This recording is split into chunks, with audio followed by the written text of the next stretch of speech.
Chapter 840. Xiao Ge and the others were not bad either. Especially Zhang Binyu, who became one of the male leads in the new web drama, Reporting to Boss. Xiao Ge also became the one and only female lead, if the cross-dressing teacher Kong was not included. Cheonjuan, on the other hand, was doing the best out of all of them. 3 months ago, when he heard that there was a period drama ready to be filmed, this did not match the facts, but it was not to be bothered. So they recommended Cheonjuan for the audition. They did not expect him to pass. Although he was not the main lead, or even the main supporting role, he was still a supporting role with many scenes and lines. It's mainly because Xiao Jun has a good foundation.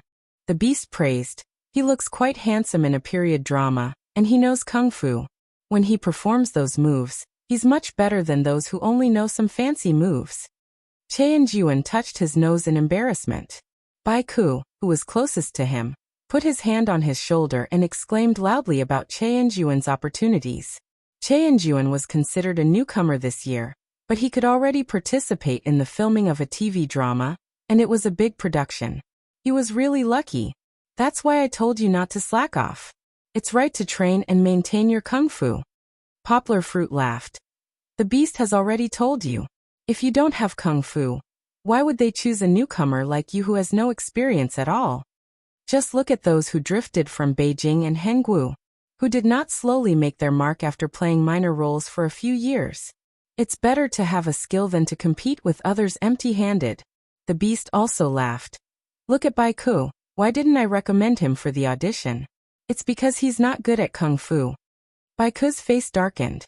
He held his chin speechlessly and sighed. Sigh, I'm just sitting here and getting shot. Actually, the company should have a lot of resources. Poplar Fruit said to the Beast. You should communicate more with Zheng Yujie. Her family is very well informed in this regard. Next year, we can increase our efforts and get more audition opportunities for our company's people. We can't always act in web dramas. After all, these are not considered mainstream. Bai Ku and the others can't get any experience in them. Go out and act in other people's dramas and movies. Later, when we have experience, we can also get investors to act in our own dramas and movies. Poplar Fruit laughed. Meng Shou Zimo and the others were all pumped up by Poplar Fruit's words. They rubbed their palms together as though they wanted to do something big. Actually, Poplar Fruit was only an armchair strategist. In fact, he was just drawing a picture for them to see.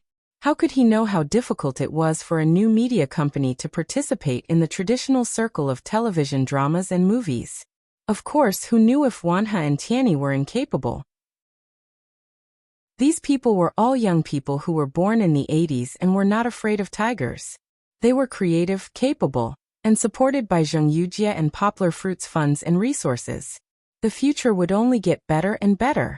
After having lunch with them at noon, Poplar Fruit and Zheng Yujie left. They were not free either.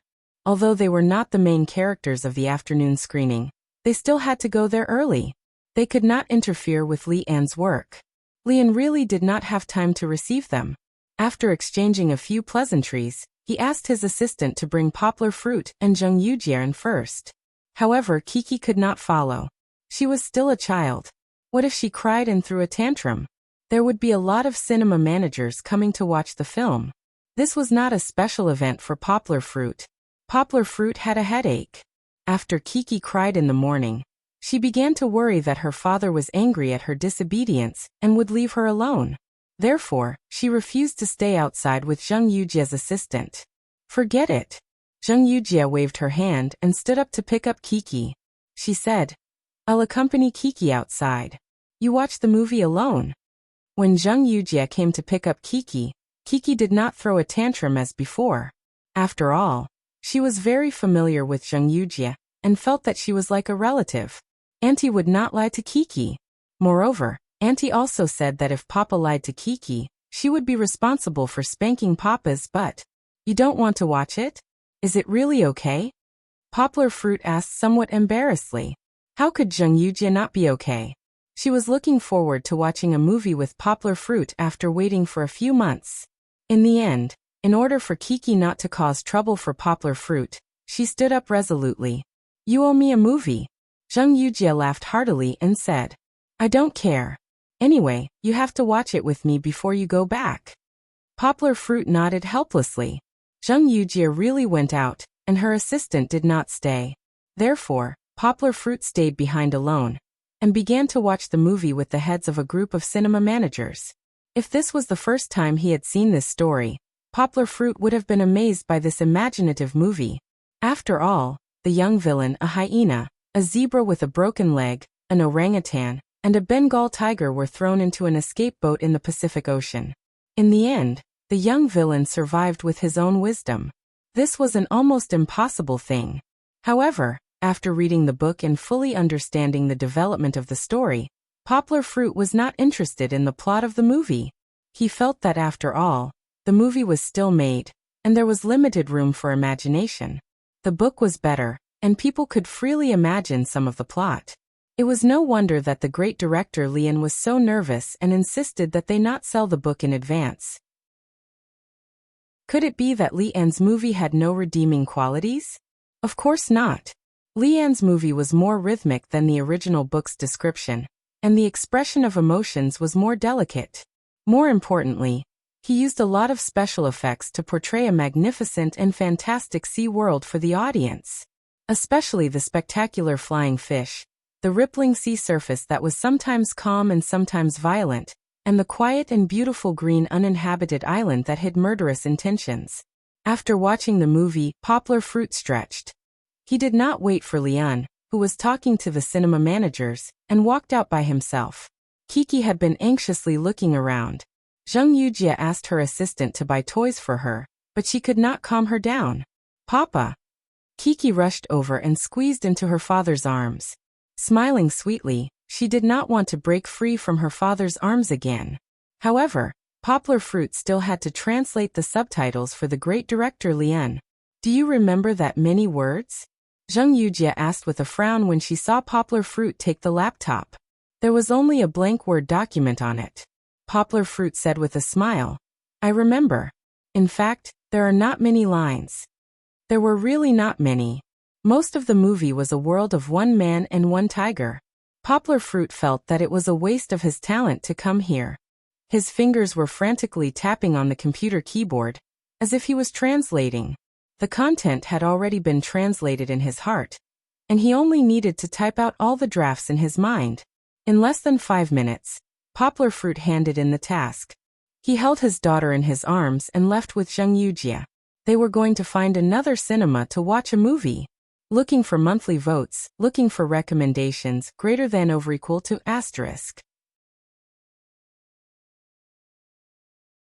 Chapter 841. Poplar Fruit felt guilty, but he still went to watch the movie with Zheng Yujie. He was originally worried that there would be a conflict with Fang Beibei's choice of movie, but in the end, Zheng Yujie booked the entire theater. Moreover, she even added money to let the other party play the movie that had already been removed from the drawing. She considered that Kiki would be there and worried that Kiki wouldn't be able to enter the theater, so she simply booked the entire theater. There were hundreds of empty chairs, and only she, Poplar Fruit, and Kiki were sitting inside. It's the first time in my life that I've booked the entire theater to watch a movie. Poplar Fruit said emotionally to Zheng Yujie, who came back. I can speak without restraint. This feeling is really too rich. Poplar Fruit handed a big bucket of popcorn and drinks to Zheng Yujie. He also had a bucket, and Kiki was eating happily. The popcorn was crispy and sweet, which was very in line with Kiki's taste. However, Poplar Fruit had to watch carefully, in case she didn't bite into it and choked on it. If you don't want others to disturb you, or disturb others, then you can only book the entire theater. Anyway, it's not much more money. Zheng Yujie laughed. She also grabbed a handful of popcorn and giggled as she ate. The lights dimmed, and Poplar Fruit took the popcorn from Kiki's hand. He couldn't let her eat anymore. She wasn't afraid of choking, but she was also afraid of the heat. However, Kiki was also attracted by the bizarre movie on the big screen. The opening was the title of 20th Century Fox. Poplar Fruit looked at it, and felt that something was wrong. He turned his head and asked Zheng Yujie, Hey, that's not right. Didn't you ask them to play Painted Skin 2 for you? Painted Skin 2" was a movie that Zheng Yujie had always wanted to watch. She had just told Poplar Fruit that it was because she liked Zhou Gongzi very much. Perhaps their personalities were similar, but because she had been too busy during the month of its release, she hadn't been able to go to the cinema to watch it. Now that it was no longer screening, she had used her connections to persuade the cinema to find a copy for her. But Painted Skin 2 was a domestic movie. What was 20th Century Fox doing? Shouldn't it be some sort of review by the General Administration? Someone told me that Painted Skin 2 is not suitable for children to watch. Zheng Yujie said while eating popcorn. That's why I chose this one. It's a cartoon Ice Age 4. I've never seen it anyway. In the end, Zheng Yujie added, you and Kiki should both like to watch it. After that, she smiled proudly. She remembered that when they were in Xiong Village, Poplar Fruit often held a laptop and watched Pleasant Goat with his daughter. Kiki watched it with relish, and Poplar Fruit was also very engrossed in it. Poplar Fruit was silent. He was not speechless because of Zheng Yujie's ridicule, but he was really touched by Zheng Yujie's sacrifice again. This was the opportunity to watch a movie that Poplar Fruit gave her as compensation. Zheng Yujie did not choose the movie that she liked, but chose the one that Kiki liked. The beginning of Ice Age 4 was a dark blue sea. It was not as vast as the fantasy drift that Poplar Fruit had just watched, but soon, the camera showed clouds floating on the water and towering ice and snow mountains in the distance. The picture flashed again, and a vast expanse of white ice appeared. Then a little squirrel suddenly appeared in the skyline. Poplar Fruit had watched the first few Ice Age movies, until this little squirrel was a stubborn little thing that looked at pine cones as its life. He looked at his daughter, and found that she had already been attracted by the big screen. That little squirrel was too cute. It had nimble movements, a fat tail, an ugly nose, and eyes that were as quick-witted as a thief's. Although there was no dialogue at the beginning, Chi-Chi was still amused by the little squirrel's clumsy movements. Her laughter was even louder than the little squirrel's screams as it fell from the earth's cliff. Fortunately, the theater was booked. Poplar Fruit wiped his cold sweat and looked at Zheng Yujie. If the theater wasn't booked, who knew how many people would be affected? The little squirrel was thrown high into the sky, and when it fell, it was a blue ocean after the continent separated. When Kiki saw this scene, her mouth opened into an O shape, and she watched nervously. Bang! A small piece of ice floated on the water surface, blocking the little squirrel's wild desire to enter the water. And the moment it crashed into the ice, Chi-Chi once again burst into laughter that made her throw her head back and forth. Delinquent father Poplar Fruit suddenly felt that Kiki was much more fun than the movie. Her giggling was really charming. He and Zheng Yujie secretly looked at Kiki and muttered. Poplar Fruit no longer cared about what the movie was about. Kiki laughed from the beginning to the end for an hour and a half. Towards the end, she lay on her father's body without any strength. Her father asked her, "Is it that funny?" Kiki also nodded lazily and couldn't speak.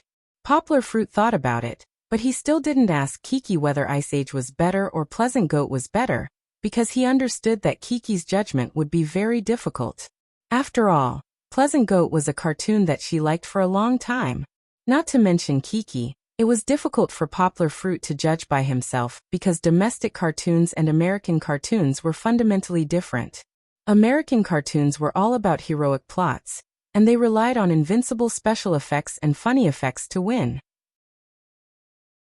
On the other hand, domestic cartoons had more creativity, and they were produced locally, so they understood the tastes of the people more and were closer to our lives and reality. Do you want to watch another scene? Poplar Fruit looked at Zheng Yujie apologetically and asked. This time, she was accommodating the father and daughter. Poplar Fruit felt bad. There's no need.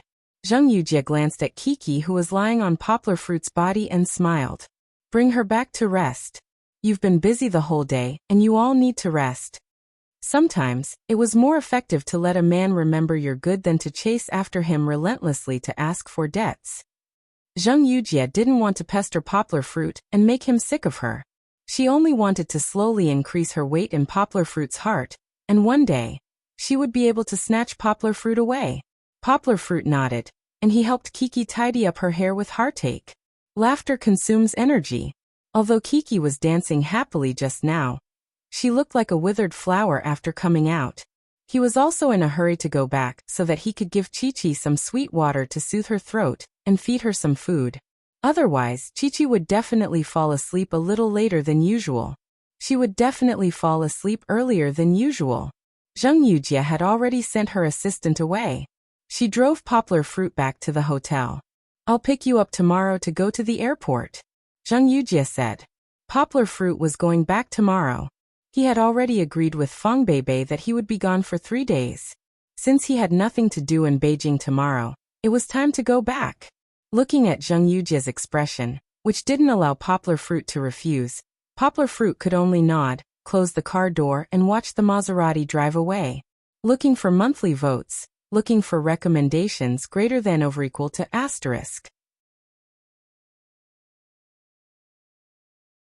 Chapter 842. His original plan was to return to Yangqing City, but his plans always changed. After receiving a phone call, Poplar Fruit's face turned gloomy as he clenched his fists. He immediately contacted the airline to change his ticket. Baby, I can't go home right now. Poplar Fruit gave a call to Feng Beibei and apologetically said, There's a problem with a classmate of mine from university, and I have to go over to take a look. I'll be back later. Feng Beibei remained silent for a while Poplar Fruit listened for a long time without saying a word. He also felt a little uncomfortable in his heart as he said, Baby, it's my fault. I shouldn't have stood you up. But really, there's a problem with her side, and she was deceived by someone. I want to visit her. Is it a girl? Feng Beibei asked hesitantly on the other side of the phone. Poplar Fruit frankly said, Yeah, it's Duan Xueqing. I told you about her when I took her graduation photo. It's a junior sister. Feng Beibei's voice suddenly became aggrieved. She seemed to have something stuck in her nose as she sullenly said, But I already bought the movie tickets, and I was just waiting for you to come back. Baby, don't cry. Poplar Fruit completely understood his girlfriend's state. Although she hasn't cried yet, she's not far from crying. He immediately explained to Feng Beibei, It's really an emergency this time. I just received a call from her, and I immediately told you after hanging up. I'm worried that something might have happened to her, so I had no choice but to ask you to postpone the movie for 2 days. Is that okay? I promise that I'll come back immediately after visiting her. But you also said that you would come back immediately, Feng Beibei said in an aggrieved tone. Why are you so worried about other people's matters? When I was studying, she was one of my close friends. Now that my friend is in trouble, I have to go and visit her. Poplar Fruit explained. Feng Beibei had seen the photo of Duan Xueqing. Poplar Fruit was quite frank with her. Of course, Poplar Fruit was not stupid enough to say that the Duan Xueqing was interested in him. However, perhaps because of a woman's sixth sense, Feng Beibei was very afraid of the Duan Xueqing. That girl made Feng Beibei feel unconfident about her appearance for the first time. When Poplar Fruit said this, Feng Beibei felt even more wronged. She said timidly, Why are you so warm to others? Don't you even consider my feelings? His heart ached. Poplar Fruit could hear the sadness in Feng Beibei's voice. His heart felt as if it was being squeezed. This kind of pain was different from when he received the call from Duan Xueqing. Earlier, he only felt anger, but he did not feel this kind of heartache. Baby, in my heart, you will always be different from others. Poplar Fruit said seriously, Friends, I will care about them, worry about them, and be anxious for them. But you are different. You will always be the girl that I care about. Your matters are my matters. My concern for you is something that others can never compare to. Then, if I say that I have something that I need you to come back to help me solve, will you come back? Feng Beibei sniffled and asked. Yes, definitely. Poplar Fruit said resolutely. You will always be ranked first. In English, you are the first priority.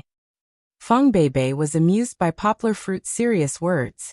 With a nasal voice she said angrily, Don't speak English to me. You know I'm stupid. How can you be stupid?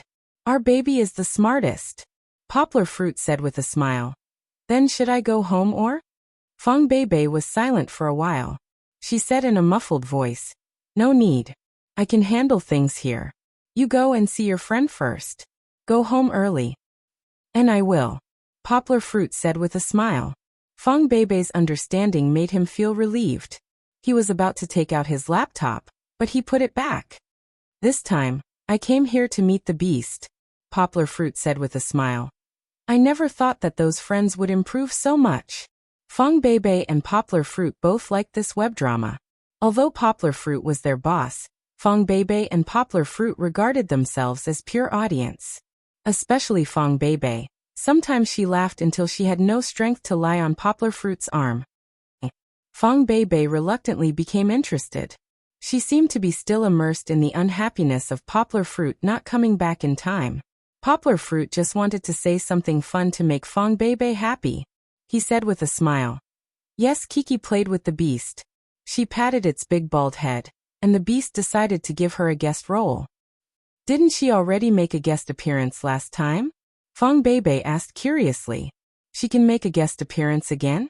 That's great. Which episode is it? I want to look for it. It hasn't been filmed yet. Poplar Fruit said with a smile. The first season of Unexpectedly is almost finished. The script is also written. We can only add Kiki in the next season. Okay. Feng Beibei said lazily. She seemed to be in a bad mood. Poplar Fruit was helpless. He understood his girlfriend's thoughts. She missed him. He could only solve the problem with Duan Xueqing as soon as possible, and then rush home to comfort her. Bao Bao, do you want to make a guest appearance? Poplar Fruit said with a smile. I'll tell the beast that we'll go to the capital together next year. We can act and play at the same time. You haven't been to the capital yet, right? It doesn't matter if we act or not. Feng Beibei muttered. I just want to be with Uncle and Kiki. I don't want you to always leave me alone. You won't. Poplar Fruit comforted her. After putting down the phone, Poplar Fruit's face darkened again. He clenched his fist and growled in a low voice. Pai Din won. Duan Xueqing called him in the morning. At first, she was silent and didn't say anything. Poplar Fruit frowned at that time. He didn't think that Duan Xueqing was playing a prank on him. With Duan Xueqing's personality, it was impossible for her to play a prank. She also couldn't have pressed the wrong number. Poplar Fruit could hear her heavy breathing. The only possibility was that there was something she wanted to say, but she couldn't say it. This situation was very rare. Even when she confessed to him in the past, she didn't say anything like this. Xueqing, what's wrong? What happened? Poplar Fruit asked softly. After a long time, a faint voice came from the other side of the phone. I'm sorry. Sorry? What are you sorry for? Poplar Fruit laughed. If there's something you want to say, just say it. I'm not a petty person. Okay, I'll forgive you first. It's not that. Duan Xueqing said. She paused for a few breaths. When Poplar Fruit was about to ask, she stammered. Pai Din won, I set you up. I'm sorry. I didn't know. What do you mean? Poplar Fruit was confused by Duan Xueqing's words. Pai Din won? What did he do? Begging for monthly votes, begging for recommendations. Chapter 843. It was impossible for Duan Xueqing to explain such a complicated matter over the phone. That was why Poplar Fruit decided to make a trip to Jiangnan. On one hand, he wanted to understand the situation, and on the other hand, he wanted to comfort Duan Xueqing. Even though it was all that bastard Pai Din One's fault, Poplar Fruit felt that he was partly responsible as well. Not only was he unable to differentiate between Pai Din One's character, but he was also too careless in the past. After rejecting Duan Xueqing's confession, he didn't truly help Duan Xueqing and help her walk out of the shadow of heartbreak. Perhaps if she hadn't left Yangqing in such a depressed state, Pai Din One wouldn't have taken advantage of her. Poplar Fruit brought the cold air of the north with him as he flew to Jiangnan, which was as warm as spring. After Kiki got off the plane, she kept complaining about taking off her jacket. Poplar Fruit didn't have any extra clothes on hand. So if Kiki took it off rashly, she would easily catch a cold in the wind. Even though Jiangnan was very warm, it was still late autumn. Poplar Fruit only helped Kiki unzip her jacket. When they arrived, he took out Kiki's thin jacket from the suitcase and put it on her. This was the first time Poplar Fruit came to Jiangnan. Duan Xueqing didn't want him to come over and see her lonely state, so she hung up the phone. Luckily, he contacted Tao Bocheng, whom he had met once in Bali. Poplar Fruit, you're just in time. Tao Bocheng drove Yang Guo from the airport to the small town in Jiangnan, where the Duan family was located. He nagged, I heard that Miss hasn't been eating or drinking for the past few days. She's been staying in her room every day. When you see her, try to persuade her. There are so many good men in the world. Don't make life difficult for yourself over a single tree. Poplar Fruit saw that Tao Bocheng had been secretly looking at him with a weird gaze, which made him a little confused. He smiled and said, That's for sure. Xuecheng is my good friend. He didn't know that Tao Bocheng had been suspecting his relationship with Duan Xuecheng. When they were in Bali, the way Duan Xuecheng looked at Poplar Fruit was strange. However, at that time, there was Pai Din 1 by Duan Xuecheng's side. Tao Bocheng secretly sighed and muttered in his heart, Neither of them is suitable, neither of them is worthy of the young miss. One is a big liar, and the other has a family to feed. Why are all the men that Miss knows so unreliable? Teacher Tao, I want to ask you, what do you know about Pai Din 1? Poplar Fruit couldn't help but ask. Duan Xuecheng wasn't deeply involved in the world, and was easily deceived, but she was always at home. Even when she went to Bali, she had Tao Bocheng by her side. Tao Bocheng was already in his 50s or 60s, so how could he not see it at all? He's just a liar. Tao Bocheng said with prejudice and some agitation. When we were in Bali, I felt that this guy had bad intentions. He was always smiling, and his politeness must be fake. Poplar Fruit didn't respond. He felt that Tao Bocheng's words were a little belated. What did he mean by smiling? There was no real meaning to it. If one felt that a person was a good person, then his smile would naturally be as bright as the sun. If one felt that a person was a bad person, regardless of whether he was crying or laughing, he would feel that it was fake. This was normal. Poplar Fruit turned his head and thought about the 2 or 3 times he met Pai Din 1 in Bali. If Pai Din 1 met Duan Xuecheng to frame him, then why did he show such strong hostility in front of him? Poplar Fruit could clearly feel that Pai Din 1's hostility didn't come from other things, but from Duan Xuecheng, who was standing next to him at that time. It was hostility because of jealousy. Poplar Fruit thought so because he had experienced it himself. At that time, when he saw a boy confess to Fong Beibei, his heart was full of jealousy. Tao Bocheng said to himself, Poplar Fruit, you don't know that Pai Din 1 wanted to squeeze into our team in order to go to Bali. He was originally a small wedding photographer, but his boss was more powerful, and his family was rich in our area. Tao Bocheng told some of the inside stories he knew. Poplar Fruit finally cheered up and listened to his nagging. I didn't expect that he would even lie to his own boss, who was his old classmate. Through his boss, he found a connection with our young master, and joined our team to go to Bali. But no one knew what he was going to do. Tao Bocheng said indignantly. Now we know that he has disappeared. He cheated our young mistress. It seemed that Duan Xuecheng didn't tell her family that Pai Din 1 framed Poplar Fruit. Now the Duan family only knew that there was such a person who cheated Duan Xuecheng. However, except for the emotional pain, it seemed that Duan Xuecheng and the Duan family didn't have any other losses. You just let a stranger follow you to Bali? Poplar Fruit frowned and asked. Tao Bocheng smiled bitterly and said, You don't know how rich Pai Din 1's boss is. Let me tell you a secret, his father is a senior official in the province. Even if they add one more person to their family, and let us arrange a trip at public expense, we have to be obedient. At that time, our young master also said that we don't need to care about him. We just do our business and he can do whatever he wants. Tao Bocheng suddenly became angry and said in a raised tone. Later, we found out that he lied to our young mistress, saying that it was our family who forced him to go abroad. Our young mistress thought that our young master wanted to break them up, so she also went to Bali. He cheated Xuecheng to go to Bali. What was his purpose? Poplar Fruit asked with doubts. If Pai Din 1 wanted to frame him, why did he take Duan Xuecheng to Bali? If Duan Xuecheng was also a part of his plan, why didn't Poplar Fruit see any effect until now? Duan Xuecheng seemed to have come to Bali, and then went back. Also, Poplar Fruit met Pai Din 1 by chance and rescued him. Was this also Pai Dinwan's plan?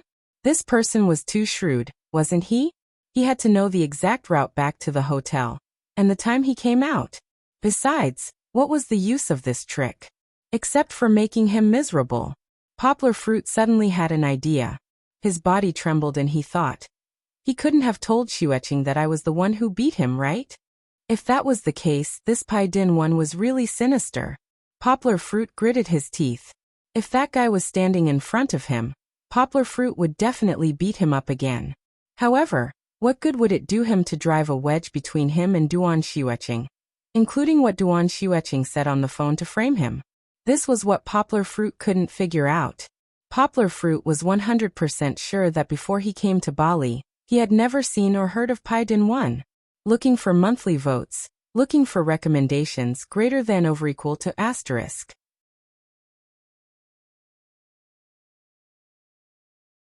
Chapter 844. Before he came to Duan Xueqing's house, he had never seen Poplar Fruit. In China, there were rich people who lived like landlords in modern society. Although it was not as luxurious as Ardal's house, it was still beyond Poplar Fruit's imagination. Perhaps Zheng Yujia's family was richer than Duan Xueqing's, but Zheng Yujia lived in Beijing, where every inch of land was worth its weight in gold. No matter how rich she was, it was difficult for her to buy a few acres of land and build 2 connected villas like the Duan family. The rest of the land was either a garage or a garden-like garden. First of all, in terms of visual impact, the Duan family was much richer than the Zheng family. Although they were not as rich, at least they had a reputation. Poplar Fruit was even more shocked. When he was in Bali, he had already guessed that the Duan family was rich, but he did not expect them to be so rich. Duan Xueqing had lived in the simple apartment that Poplar Fruit had left for her after graduation last year. Now it seemed that she was really a rich princess visiting incognito and experiencing the hunger and cold of the common people. Little baby, come and play with me. Duan Xueqing's sister-in-law's belly was a little big. It was probably because of pregnancy that her maternal instincts were triggered. When she saw Kiki, she immediately forgot about Poplar Fruit, the guest, completely. No, Papa. Kiki pouted and turned her head away proudly. Although the surrounding environment was very novel, she felt that the auntie was very unfamiliar. It was safer to stay by her father's side. However, when she saw Duan Xueqing, Kiki could not stay still. She knew Auntie Duan, but she was still like Yangcheng. Kiki always felt a little scared when facing her. This feeling was even more obvious now. Auntie Duan was like a big ice cube, cold and unapproachable. Kiki turned her head and looked at the pregnant auntie who had sent them over. She seemed to be thinking if it was a better choice to play with this auntie. Little baby, let me take you to the garden. There are a lot of fun things in our house, and we even have a children's amusement park. Duan Xueqing's sister-in-law saw Kiki's hesitation and happily invited her again. Poplar Fruit smiled and let go of Kiki's hand, who was a little tempted. He squatted down and patted Kiki's little butt and asked, Kiki, do you want to go out and play? Dad has some things to discuss with Auntie Duan? Yes. Duan Xue's sister-in-laws. She was a little embarrassed because she said she did not want to play with Duan Xian. Then go out and play with this auntie. Remember to be obedient, don't jump around, and don't touch auntie's stomach, okay? Yanggua said with a smile. Call me Sister Xian. Duan Xueqing's sister-in-law smiled and said, You're making me sound old. Okay, thank you, Sister Xian. Please take care of her. Poplar Fruit stood up and put Kiki's little hand in her hand and said with a smile. Chi-Chi was brought out by elder sister Xian. It was said that elder sister Xian had built a small children's playground on the lawn of the manor. It was designed for her child to be born next year. Chi-Chi was so lucky that she could experience it in advance. After Kiki left, Poplar Fruit pulled a chair and sat down. He sighed softly and looked at Duan Xueqing, who looked a lot more haggard, and said, Tell me what's going on? Duan Xueqing was silent, and her eyes didn't move for a long time. After a while, she sighed faintly and opened the drawer. She held a stack of photos in her hands and handed them to Poplar Fruit. What's this? Poplar Fruit looked at the photos curiously. At first, he thought that Pai Dinwan had sold some state secrets. However, Duan Xueqing lowered her eyes and said in a dry voice, "The information about you that was exposed by the media was sold by him." In order to explain, Duan Xueqing said the longest sentence she had spoken in the past few days. It was him. Poplar Fruit was shocked. Poplar Fruit didn't believe that a seemingly simple man like Pai Dinwan would do such a thing. However, looking at the photos in his hand, perhaps that was the case. Otherwise, why would he meet with so many foreigners? How did you get these photos? Poplar Fruit frowned and asked. Could it be that someone framed him? The photos could also be photoshopped. Duan Xueqing didn't answer, but quietly took out her Walkman and played the conversation for Poplar Fruit. As Yanghua listened, she clenched her fists so tightly that they cracked. However, even though Poplar Fruit was very angry, he still retained a little bit of rationality and asked. The recording mentioned a mission. Could it be that he was forced? Duan Xueqing looked up, her cold eyes emitting a light without a trace of emotion. She only said 4 words. What's the point? Yes. What's the point? Even if he was forced, he didn't waver because of Duan Xueqing. Even if he was forced, he had already made it a fact. What's more, was he being forced? From the photos of him handing over the USB flash drive and money to the reporters, he didn't know how happy he was. Poplar Fruit felt that he was a little ridiculous. Why did he still care about the reason Pai Dinwan framed him? He had already deceived Duan Xueqing's feelings, deceived a girl like her, and treated her as a stepping stone to get closer to Poplar Fruit. On this point, he was already unforgivable. Where is he now? Poplar Fruit pressed on the back of the chair, slowly stood up and asked. His heart was raging with anger, and the aluminum alloy frame of the back of the chair was bent out of shape by his grip. Disappeared. Duan Xueqing suddenly sighed faintly and said. Poplar Fruit firmly clenched his fist and said to Duan Xueqing, Xueqing, don't worry.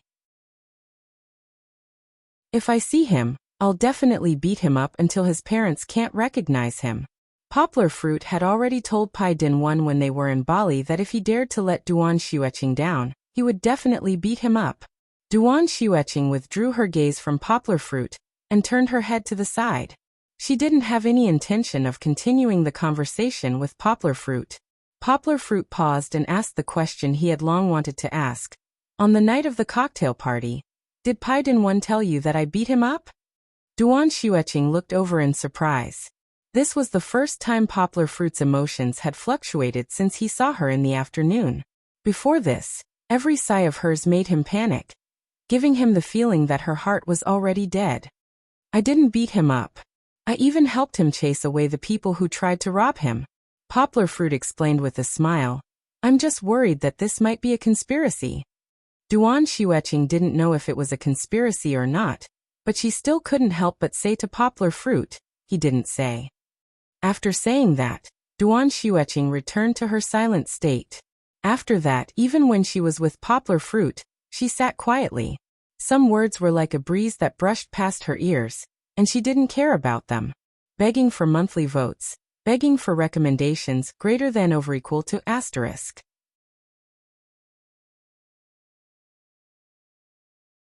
Chapter 845. Poplar Fruit and Kiki took the high-speed train back to Yangqing at 9 p.m. With Duan Xueqing's personality, she had her own opinions. Poplar Fruit wanted to stay and persuade her to let it go, but he didn't expect her to persuade Poplar Fruit to go back. I'm fine, I don't need you. Duan Xueqing's words could be considered as persuasion. She was never good with words, and if she spoke, it meant that she cared. If she was angry with someone, she would definitely ignore them. Poplar Fruit bitterly smiled and shook his head. He didn't believe that Duan Xueqing would be able to walk out of this relationship so easily. He knew that Duan Xueqing might seem cold and emotionless, but she was actually more passionate than most people. Otherwise, she wouldn't have left Yangqing because of Poplar Fruit's rejection. Don't keep it in your heart. Poplar Fruit sighed and said, go out and see the sun. Forget about him and start afresh. Don't hurt your body. You have to eat when it's time to eat and rest when it's time to rest. Is it worth it for a person who lied to you? Yanghua tried to persuade her.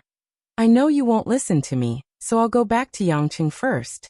If you think it through or want to come over to Yangqing to play, don't forget to contact me. When Yonggwa left, Duan Xueqing stood up to send him off. She seemed to have regained some of her energy. She even stood at the door, graceful and elegant, like a weeping willow by a lake, swaying slightly in the autumn wind. Poplar Fruit was behind the car. He turned around and sighed. I'm afraid it won't be that easy. Pai Dinwan, that bastard, he's too despicable. Although he had only intruded into the Duan Xueqing's world for less than 5 months, which was longer than the 5 years that the Poplar Fruit had spent, he had caused the Duan Xueqing, who had already been injured, to be injured again. Moreover, the injury was even more serious and deeper. Winter is coming. I hope you won't freeze your heart with the cold winter. You should forget the past and hold on to your hope. You should wait until the ice melts and the snow melts next year. You should wait until the spring flowers are brilliant. You should wait until the spring water gurgles. You should wait until the ice mountain snow lotus blooms again. Poplar Fruit didn't continue arguing with Duan Xueqing. He was in a hurry to take the high-speed rail home, and even had dinner on the train. Kiki was in high spirits. Along the way, she was telling him about how beautiful the children's playground built by the pregnant auntie was. Papa, Kiki wants it too. The little girl blinked her big watery eyes and said to her father, in that case, Kiki can also ask her brothers and sisters to come over to play. That will depend on your performance. Poplar Fruit smiled slightly and said, if Kiki is obedient and sensible, and doesn't throw tantrums with Papa and Sister Bebe, then Papa will build one for you. It was just a children's playground, not a large amusement park. If Poplar Fruit wanted to build one, he could divide half of the room that was originally set aside for Kiki in the new house, put tatama mats on it, buy some big blocks, plastic balls, and some small castles that could be climbed up and down, equipped with some small slides and small bridges. It wouldn't cost more than tens of thousands of yuan. Kiki has always been very obedient. Kiki pouted her small mouth, pulled her father's finger, and acted like a spoiled child. After a while, she changed the topic and excitedly told her father about her new experience today.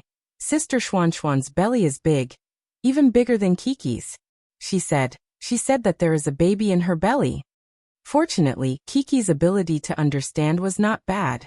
She was not like some children in stories, who were so scared that they thought that the baby was swallowed. That's right, Poplar Fruit said with a smile. In a few months, a baby will be born. When it grows up, it will be just like Kiki. Was Kiki also born in Mama Ma's belly? Kiki asked.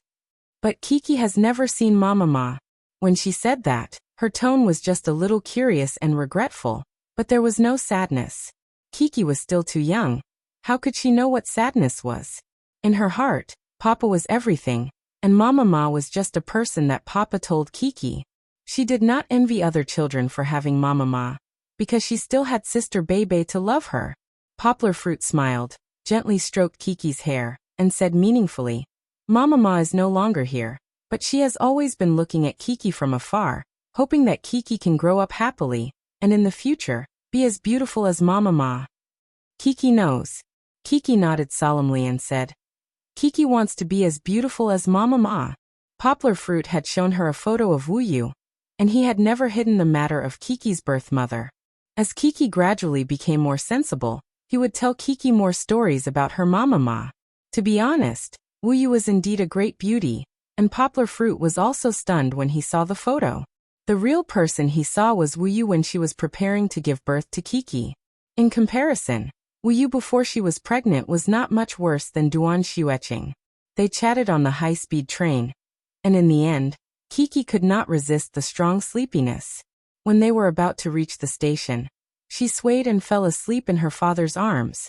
Poplar Fruit's return was a pleasant surprise, and Fong Bei was so happy that she wanted to pick him up, but in the end Poplar Fruit refused. The night was different from the day, and Poplar Fruit was worried about his girlfriend going out alone. At that time, he smiled and said to Fong Bei, when you learn how to drive, then you can come and pick us up.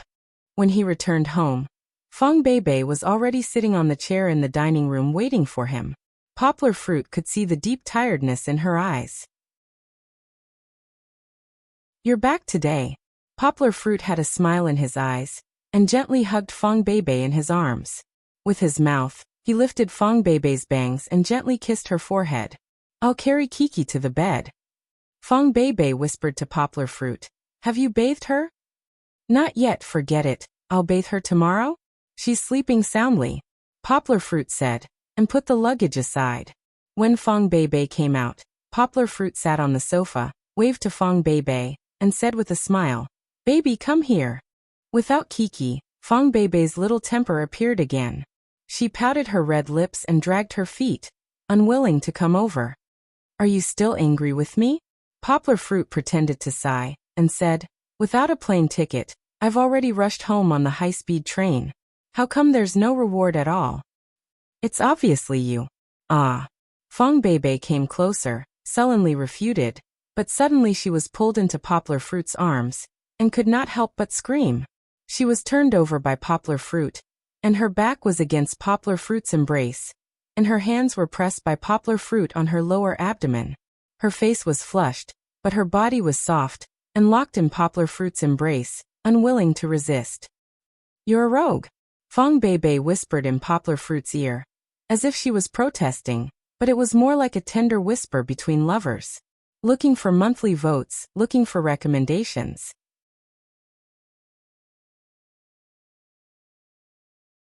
Chapter 846. Fong Bei was actually very easy to coax. After Poplar Fruit cuddled with her for a while, she was no longer angry. The two of them rubbed each other's ears and hair, sticking to each other on the sofa until Fong Bei began to yawn. You go take a shower, it's time to sleep. Fong Bei pushed Poplar Fruit's big hand and said lazily, Let's go take a shower together? Poplar Fruit said with a smile, Take a shower, your uncle. Fong Bei blushed and jumped out of Poplar Fruit's arms. She picked up the pillow on the sofa and threw it at Poplar Fruit. Who wants to take a shower with you? Poplar Fruit laughed and fled to the bathroom to take a shower. When he came out, Fong Bei was helping him pack his luggage. His clothes were neatly stacked on top of each other. Kiki's milk bottle and other utensils were also placed in a basket on the dining table. They would be left for tomorrow when they were free to use boiling water to disinfect them. Looking at her concentrated look, and even couldn't help but yawn while packing, Poplar Fruit was in a trance, as if he saw his vigorous but virtuous and hardworking mother. At this moment, wasn't Fong Bei also like a little wife? Poplar Fruit felt warm in his heart. Darling wife. Poplar Fruit squatted down, smiled and helped Fong Bei to tidy up her hair, and said, Why don't you pack tomorrow? Look at you, your forehead is sweating. Pack up early, put it in the suitcase, it will smell tomorrow. Fong Bei explained, and then she yawned again. Today, she seemed to be like Poplar Fruit, she didn't sleep at noon. Probably because her heart was stuffed and she couldn't sleep. Poplar Fruit pulled Fong Bei up from the ground and said with a smile, Well, leave the rest to me, you go wash up, it's late, it's time to sleep. Fong Bei nodded obediently. After brushing her teeth and washing her face, she was full of energy again. It was rare for Poplar Fruit to climb into bed early to sleep with Fong Bei. Originally, the two of them were lying face to face, so there was still some space between them. Fong Bei mumbled and rolled over. Her hair scattered and she laughed as she squeezed herself into Poplar Fruit's embrace. At this moment, she became as mischievous as Kiki. She used her hair to brush Poplar Fruit's nose, rested her head on Poplar Fruit's arm, and even grabbed the other hand of Poplar Fruit.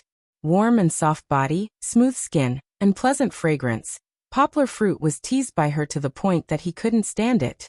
He quickly used his hand to press down on Fong Bei who was moving around. Baby, if you mess around again, I'll eat you. Poplar Fruit smiled and said softly in Fong Bei's ear. The man's warm breath sprayed on the crystal clear small ear. Fong Bei suddenly half of her body softened. She said softly, No, you can't cross the line. But you're the one who's teasing me. Poplar Fruit's lips curled up and said with a smile. Fong Bei was about to speak. Suddenly, her body stiffened, and then her whole body softened, lying in Poplar Fruit's arms, burying her head. A soft moan floated in the night wind, as if the moonlight had become swaying. Poplar Fruit had gently kissed Fong Bei's ear, kissing her white and delicate neck. Don't move. Fong Bei quickly turned around, facing Poplar Fruit, but still in Poplar Fruit's arms, gently patted Poplar Fruit's chest, and said in a sweet voice. Poplar Fruit's eyes had a smile, and looked at Fong Beibei, but didn't say anything. The affection in his eyes was like the sea of stars in the sky, so rich that it wanted to swallow her. Fong Beibei understood the meaning of Poplar Fruit, but her eyes were filled with hesitation, as if she was still a little flustered. Looking at Poplar Fruit's eyes, there was helplessness and worry. She was worried that if she refused, her lover would be unhappy. But how could Poplar Fruit not be happy? He also understood his girlfriend's reluctance, smiled, and reached out to touch Fong Beibei's cheeks and gently said, "Take your time." Fong Beibei sweetly turned around again, and leaned against Poplar Fruit's arms, lying on her side. Her heart was calm, as if she didn't need to worry anymore, and Poplar Fruit didn't move again. Fong Beibei took the initiative to hug Poplar Fruit's arm, and let him hug her lower abdomen. Even if the action was intimate, she still felt at ease. "Okay, go to sleep, you're sleepy," Poplar Fruit said with a smile. I'm not sleepy, talk to me again," Fong Beibei said coquettishly. She was still in high spirits after the commotion just now. "What do you want to talk about?" Poplar Fruit asked softly from behind her. "Tell me, what did you do these days?" Fong Beibei said with a smile. "Yes, I met the great director Lian and watched 2 movies." Poplar Fruit said with a smile. "The first one was Lian's new movie, but they didn't let Kiki in, so I watched it alone. The second one was to apologize to Zheng Yujie. She's the editor-in-chief of the publishing house that I told you about. But she played Glacier Century. Kiki especially liked it, and laughed until her stomach cramped." "Why do you want to apologize?" Fong Beibei's heart tightened, and she began to feel sour. But, thinking that Poplar Fruit told her frankly, it meant that he didn't have a guilty conscience, and she should believe him. "Originally, I was going to watch the first movie with her, but then Kiki made a big fuss, so she had to go out and help me take care of Kiki." Poplar Fruit smiled and touched Fong Beibei's head. He just heard his girlfriend's emotional fluctuations. "Don't be jealous, I'm innocent." "I know, what else is fun?" Fong Beibei muttered and said.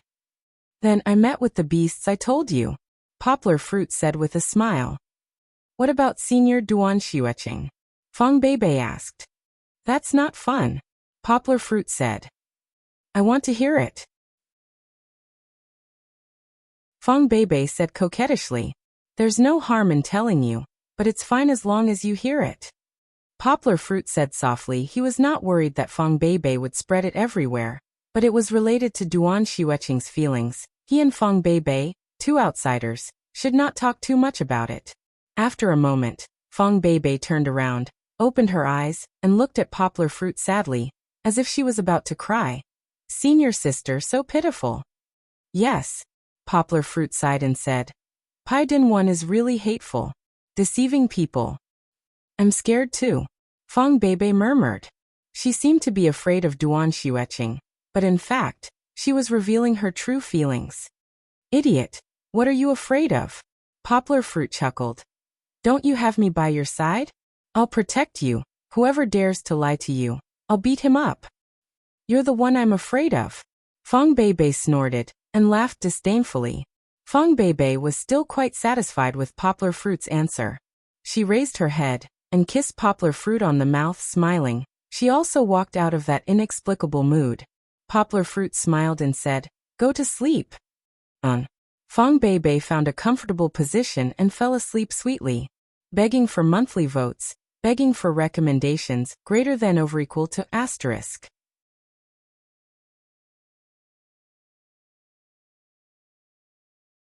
Chapter 847.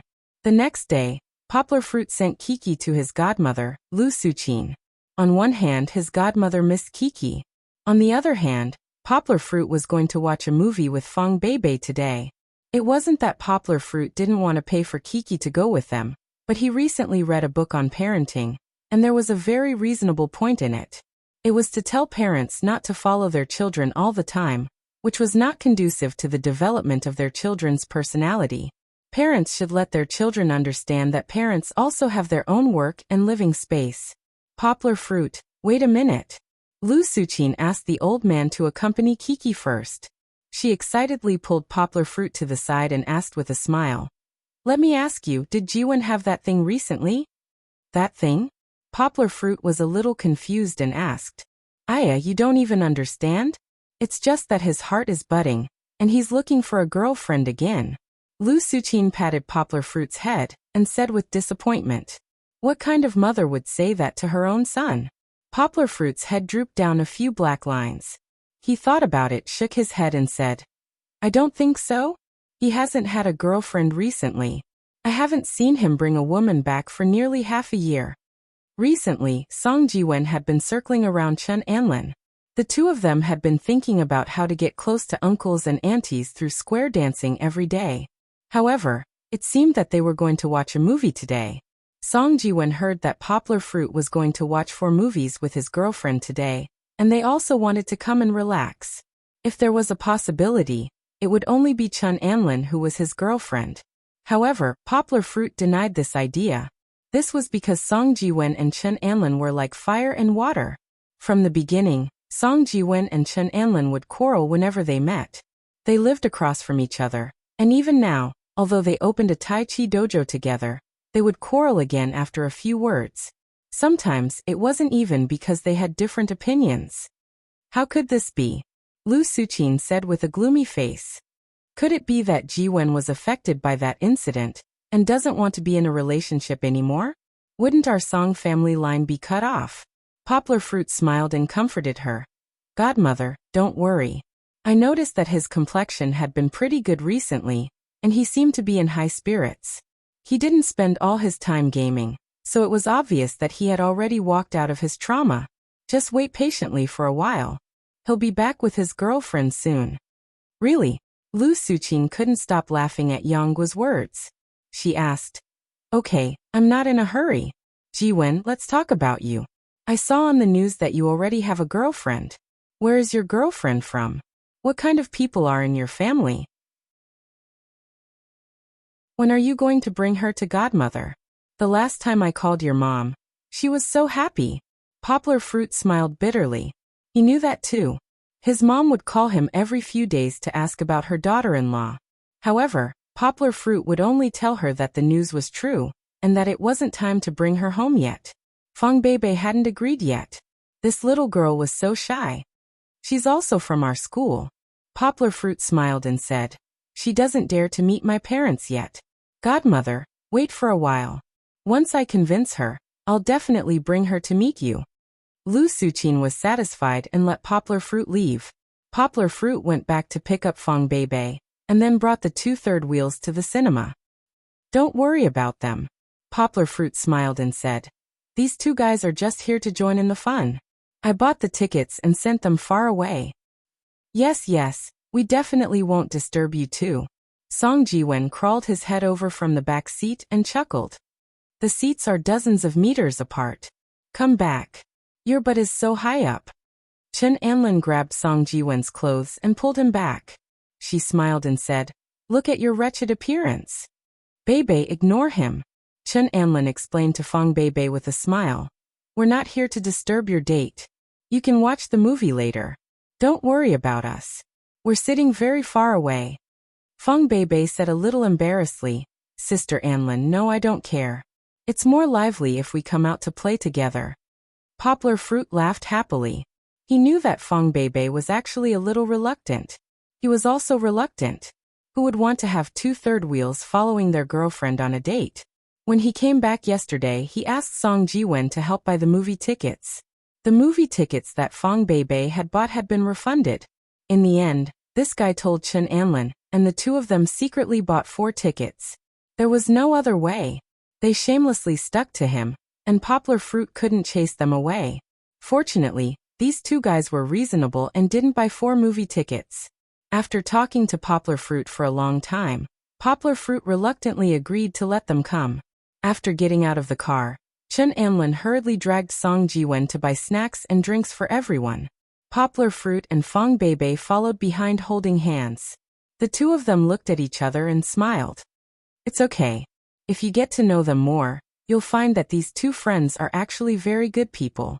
They're usually carefree, but in fact, they're very enthusiastic. Poplar Fruit smiled.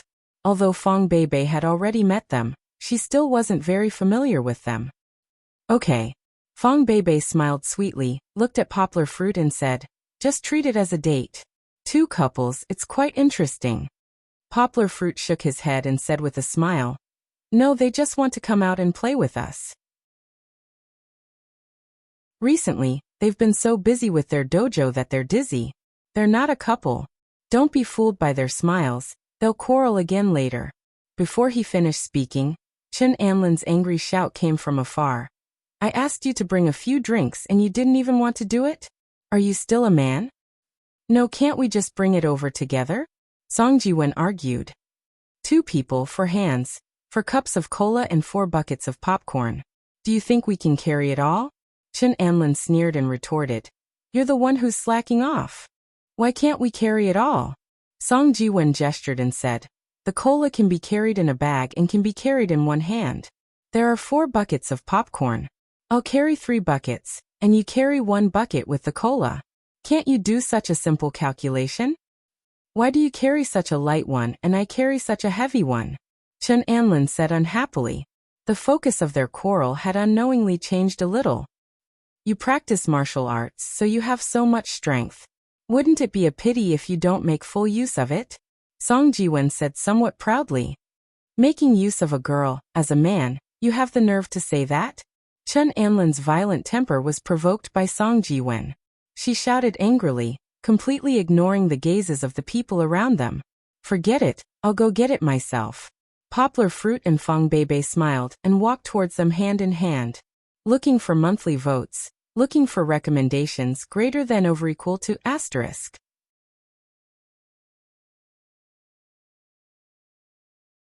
Chapter 848. Of the 4 movies that he watched with Fong Beibei, the first one, Twilight, Breaking Dawn, was boring to Poplar Fruit. However, Fong Beibei enjoyed it. It was indeed a commercial blockbuster that captured the desires of women all over the world. The second one was a romance film called The Longest Hug. However, it was obvious that the director's storytelling skills were not good enough. A story about family, love, and the warmth between strangers should have moved people to tears, but Poplar Fruit always felt that this plain pace made him feel a little bored. Perhaps the potential value of the movie was still there. For example, the male protagonist who had lost his arms acted as himself, which reflected the tragedy and struggle of the male protagonist very well. Or the inspiration behind the story. But now that commercialization was becoming more and more mainstream, it was very difficult for mediocre literary films to be successful.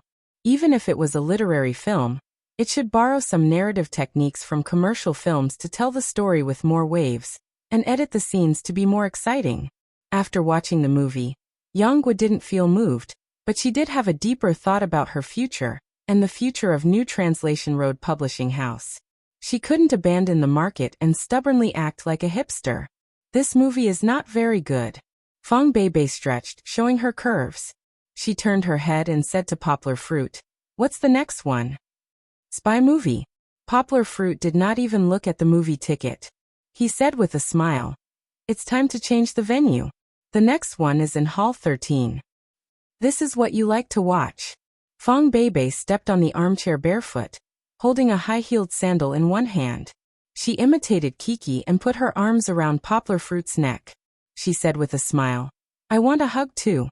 Yonghua smiled faintly. His strong and powerful arm gently rested on her perky buttocks, and Fong Beibei was lifted up by him. Fong Beibei's face was flushed, but she still adapted to Poplar Fruit's movements. In the strange eyes of the people next to them, Fong Beibei buried her face in Poplar Fruit's neck, and did not dare to raise her head. Poplar Fruit laughed and showed off their affection without any scruples. Wow. Do you want to do this? Song Jiwen's annoying voice came. Fong Beibei heard it, and quickly struggled out of Poplar Fruit's arms shyly. She lowered her head and her hair covered her face. She did not dare to look at them. I say, aren't you wicked? They are loving each other. What did they do to you? Why do you have to scare them? Chen Anlin said what Poplar Fruit was thinking. The 4 of them played for a while, bought new snacks and drinks, and were about to enter. Fong Beibei pulled Poplar Fruit's hand and whispered embarrassedly, Uncle, I want to go to the toilet. Then you go in first. I'll accompany the baby to the toilet. Poplar Fruit waved his hand to Song Jiwen and said, "Do you want to go?" Chen Anlin looked at Song Jiwen and asked. "No." Song Jiwen shook his head. "Then you go in first. I want to go too." Chen Anlin stuffed the food into Song Jiwen's hands and quickly caught up with Poplar Fruit. Song Jiwen looked at the sound of Chen Anlin leaving and frowned. He took a sip of soda and muttered, "Could it be that he sneaked away and left me to watch the movie alone?" It turned out that he was thinking too much. Before the movie started, Chen Anlin had already returned. The movie started. This movie was indeed the best movie that Poplar Fruit had seen today. Even Fang Beibei was watching it without blinking. The movie's rhythm was really good. From the beginning, the male lead Mo Min mysteriously appeared in an iceberg to gain experience, which attracted the audience's attention. Then the scenes kept changing. Puzzles and conspiracies were thrown out one after another, causing the entire movie to fall into a suffocating atmosphere. Fang Beibei had not watched the previous few movies, so her understanding of the plot was not as deep as Poplar Fruit's. However, with Poplar Fruit's concise explanation, she also became nervous like the main character. Especially when the main character was attacked by a drone missile, and the entire subsidy station was blown up. He was standing on the edge of the cliff of life and death. At this time, Fang Beibei was tensed up. She held Poplar Fruit's hand, and was so nervous that Poplar Fruit had to pat her on the shoulder to relax her. The Bourne Identity 4 was a commercial blockbuster, but it was good. The whole movie was full of passion, and there was no place to pee. Then Song Jiwen was in for a tragedy. He regretted it. He should not have not gone to the toilet before the movie started. He should not have drunk so much soda. This F***er, he actually wanted to go to the toilet halfway through the movie.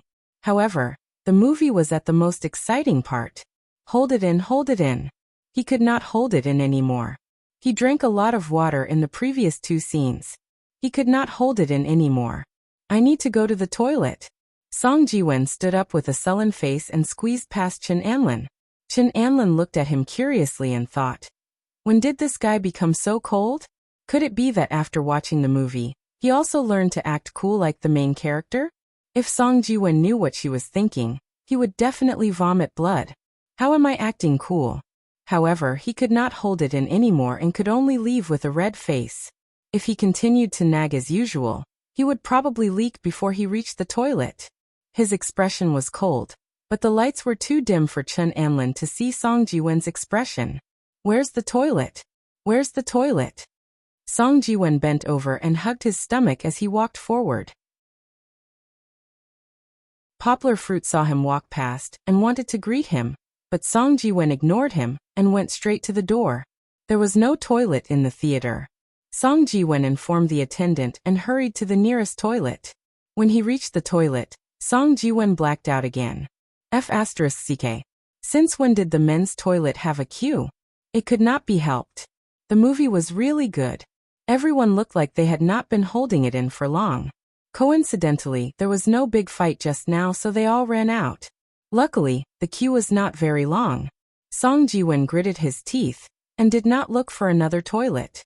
Wait a minute. The sooner I go to the toilet, the sooner I can go back to watch the movie. Hold it in. Hold it in. The queue was getting shorter and shorter, and behind Song Jiwen, there was a queue as well. Song Jiwen held it in until he was about to stomp his feet. Finally, he saw the end.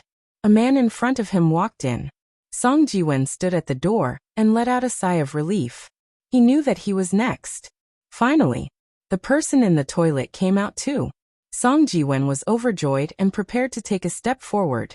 At this moment, a man suddenly elbowed Song Jiwen and was about to squeeze in front of Song Jiwen. Ouch! You dare to cut in Grandpa Song's line? Song Jiwen was furious. He used a standard basketball elbow and hit the man in the ribs. The man felt pain and took 2 steps back. Song Jiwen glanced at him proudly, then went to the toilet and closed the door. F***ck. You dare to touch me? The man who was elbowed by Song Jiwen was stunned for a moment. He jumped up angrily and slammed the toilet door, roaring, "Get out here! If I don't cripple you today, my surname is not Kong." Begging for monthly votes, begging for recommendations.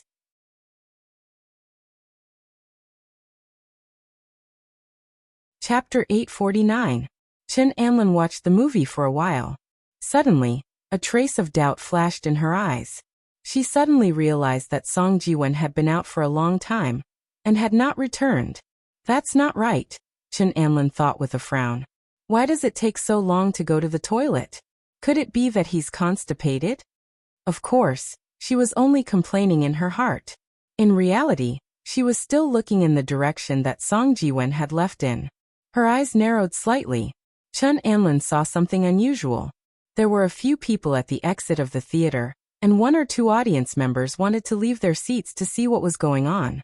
Wasn't the plot in the GC stage now? If they weren't watching the movie, what was there to see? Chen Anlin was a martial arts practitioner.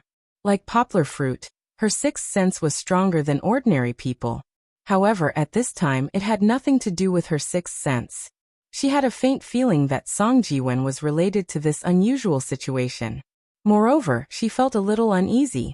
Unable to sit still, Chen Anlin did not care about the movie that she could not move her head away from just now. She stood up and walked towards the door. Anlin, Poplar Fruit, was watching the movie. From the corner of his eye, he saw Chen Anlin walk past. Before he could turn his head, Chen Anlin had already walked past him in a hurry. You're going to the toilet too? Didn't you just go? Poplar Fruit shook his head. Forget it. He would ignore the two of them. Watch the movie. Watch the movie. Back to just now, Song Jiwen had just finished peeing. Then, he walked out of the bathroom in a relaxed and refreshed manner. He was just about to wash his hands. Unexpectedly, as soon as he walked out, he was grabbed by the collar by an angry short and fat man. The short and fat man had a buzz cut and a fierce face. He was the guy who wanted to cut the queue and go to the toilet before Song Jiwen. He waited for Song Jiwen to come out, and immediately rushed forward. He grabbed Song Jiwen's collar and started scolding him. Originally, Song Jiwen wanted to reason with him. However, he didn't expect this short fatty to curse so harshly. With just 2 sentences, he cursed his entire family and even his ancestors. What made Song Jiwen even angrier was that the short fatty not only scolded Song Jiwen, but also slapped him in the face. If Song Jiwen had not dodged quickly, he would have suffered. F***ck. Song Jiwen's anger was ignited. Although he was the son of an official, he used to be a troublemaker. After college, he often got into fights. However, he gradually became better. Now that he had become a civil servant and lived like a prince, his skills were no longer as good as before. However, Chen Anlin had forced him to run around outside every day, so he had mostly recovered. Mother****, who are you scolding? Song Jiwen was unforgiving and scolded back. He shoved the short fatty. With his big body, the short fatty was pushed back. Were you the one who cut the line just now? Why are you scolding me for cutting the line? Go to the back and line up obediently. The short fatty looked at the mocking eyes of the people around him, and was annoyed. He rolled up his sleeves and was about to rush forward. Song Jiwen flew up and almost kicked the short fatty. The short fatty was so scared that he dodged a few meters away. Song Jiwen pointed at him proudly and said, "Don't talk nonsense here. Let's fight. TSK half crippled. Who can you beat?" The short fatty was angry. He was already gnashing his teeth in anger. Now he felt even more humiliated. However, he really couldn't beat Song Jiwen in a fight. You wait. The short fatty didn't even go to the toilet. He turned around and went into the theater. Song Jiwen didn't take it to heart. He just shook his head, turned around and washed his hands. He was ready to go back and watch the movie. However, just as he reached the entrance of the theater, he was blocked by a 1.8-meter tall man. The man's skin was very dark, almost as dark as a black man. Looking at his muscles, Song Jiwen's scalp tingled. Where are you going? The short fatty laughed and walked out from behind the big man. I'm telling you, if I don't beat you half to death today, my surname isn't Kong. Who cares if your surname is Kong? The other party wasn't stupid and knew how to find help. However, Song Jiwen wasn't stupid either. It was obvious that he couldn't beat the big man. He turned around and wanted to escape. Black Ox, help me catch him. The short fatty saw that Song Jiwen was about to run and shouted excitedly. The big man had big muscles and was very agile. He grabbed Song Ji-wen with both arms and lifted Song Ji-wen up. Song Ji-wen's legs were off the ground and he kicked wildly. He felt that his arms were about to break. Ah! Ah! Song Ji-wen couldn't help but cry out in pain. He looked at the short fatty with hatred in his eyes and roared. Let go of me. If you dare to touch me, I'm telling you, you're going to stay in jail tonight. Where I'm going to stay is not up to you. The short fatty said contemptuously. But I know that you're going to stay in the hospital tonight. Black Bull. Originally, Black Bull wanted to fight, but as soon as the short fat man moved his legs, he stopped. He calmly rubbed his two legs and said with an ugly expression, Hold him down first. When I come back from the bathroom, I'll teach him a lesson.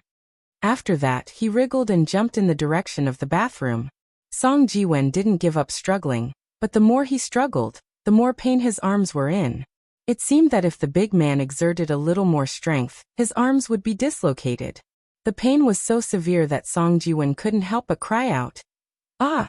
Ah! Don't stand here and block the entrance of the audience. The waiter guarding the door didn't dare to provoke the big man, so he could only persuade them weakly. The big man snorted and moved outside with Song Ji-wen in his arms. Song Ji-wen screamed even louder in pain. The few people who came back from the bathroom knew about the conflict just now. They didn't dare to say anything and quickly left. But not all of them left. A few of them secretly stood at the door with the waiter and watched. After a while, the short fatty came back from the bathroom.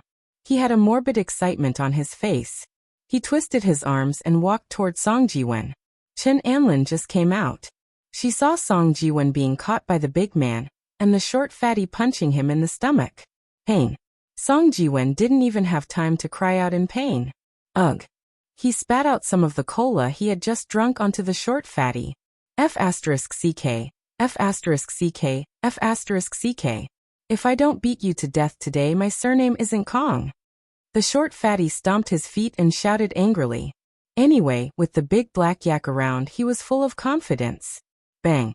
A delicate shout was heard. Suddenly, the shadow of a foot flew through the air and kicked the big man's arm. The big man felt the pain and let go of both hands. Song Ji-wen fell to the ground. A pair of white and tender hands stretched out in front of Song Ji-wen. He looked up and saw Chen Anlin's childish face in front of him. She helped him up. F***CK, he was saved by a beauty today. Looking for monthly votes, looking for recommendations greater than or equal to asterisk.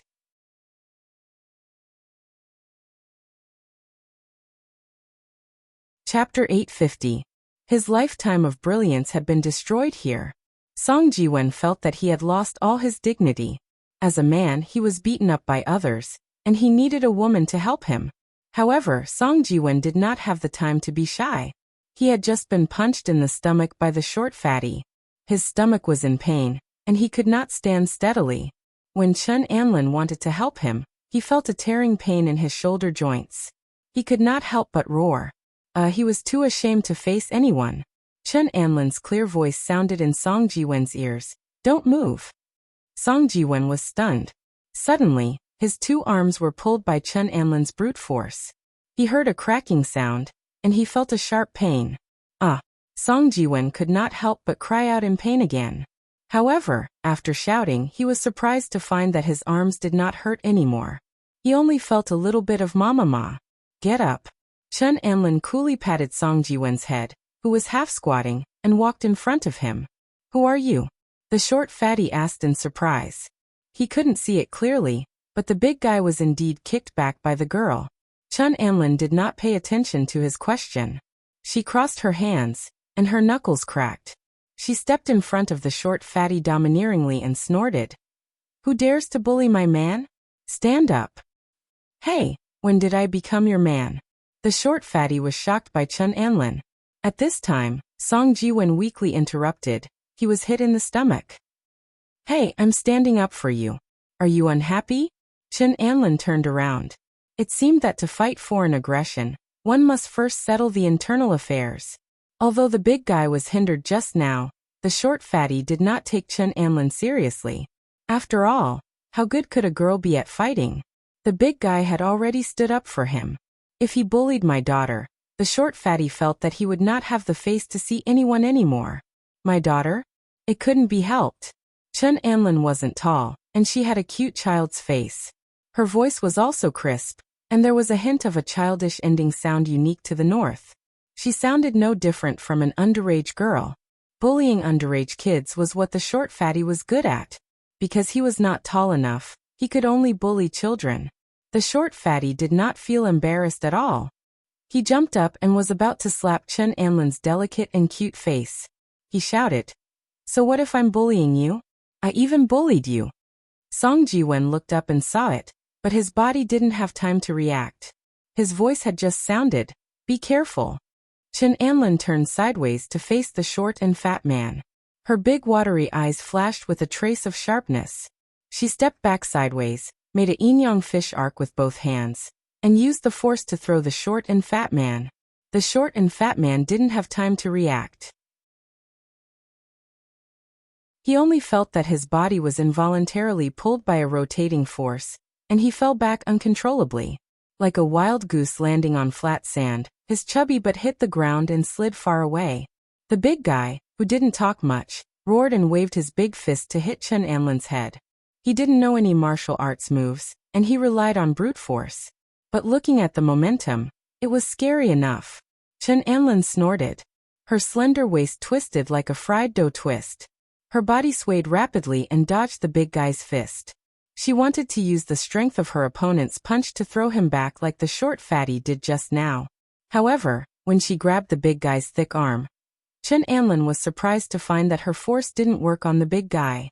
The big guy was too strong.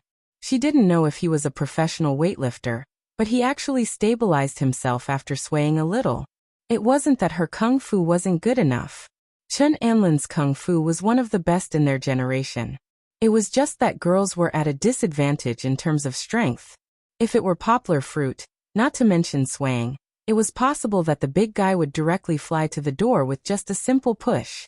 Song Ji-wen watched in horror. He knew how strong the big guy opposite him was. If he were to land a punch on Chun Anlin's body, her bones would probably be broken. Gritting his teeth, Song Ji-wen also rushed up. He wasn't good at fighting, but he was smart and had rich fighting experience. He took advantage of the big guy's fist to fly up and kick between the big guy's legs. In fact, Chun Anlin wasn't in as much danger as Song Ji-wen thought. Her body was very flexible. When she couldn't drag the big guy anymore, she immediately let go of her hand and dodged the big guy's fist. She also threw a kick, but it was aimed at the big guy's abdomen. Originally, this kick wouldn't cause much damage to the big guy, but Chun Anlin still had a trick up her sleeve. She was going to jump up and kick the big guy's neck. If she controlled it well, she could knock the big guy out. However, Song Ji-wen's kick arrived first. He used a lot of strength. The big guy groaned and clamped his legs together. His dark face turned blue. Chun Anlin's kick also flew over. Because of the severe pain in his lower body, the big guy let go of the defense of his abdomen. He was kicked solidly and fell back. Song Ji-wen couldn't dodge in time, and was pressed to the ground by the big guy. Chun Anlin laughed. She pushed the big guy away and rescued Song Ji-wen. At this time, the big guy was still covering his crotch. His face was like the ground and he couldn't speak. Black ox, black ox. The short fat man got up and pulled the big guy. He looked at Song Ji-wen and Chun Anlin in horror. They were usually the ones bullying others. When had they ever seen someone other than the police beat them up so badly? Fortunately, Song Ji-wen didn't kick completely. The big guy took a while to recover from the pain. We admit defeat. Black ox, let's go. The short fat man's expression changed. In the end, he gritted his teeth and pulled the big guy away. Song Ji-wen breathed a sigh of relief. Just now, the big guy gave him too much pressure. Although he could find someone to catch them, he didn't want to be beaten up again before that. Just now, he was beaten and his stomach was still faintly aching. Chun Anlin heard Song Ji-wen's cry. She said with some disdain, "You, too weak. You even need me to save you." Usually she didn't hit her friends when they were down like this. Even when her friends were in trouble, she would be kind and gently comfort them. However, facing Song Ji-wen, she couldn't help but ridicule him. Song Ji-wen's face was gloomy. He said unconvinced, I also helped you. If I didn't give him a kick to end his family line, he would have beaten you into a pig's head. Hee hee, you think I can't handle this stupid big guy? Chen Anlin raised her head proudly and waved her hand. She said, let's not talk about this anymore. Let's go back and watch the movie. Chen Anlin and Song Jiwen entered one by one, and passed by Poplar Fruit again. Poplar Fruit patted Feng Beibei and muttered to her, look at these two guys. They went to the toilet separately and came back together. Don't tell me that when the mosquito fell into the pit, Enlon went to pick him up? Hey uncle, you're so disgusting. Feng Beibei said coquettishly. Looking for monthly votes, looking for recommendations greater than over equal to asterisk.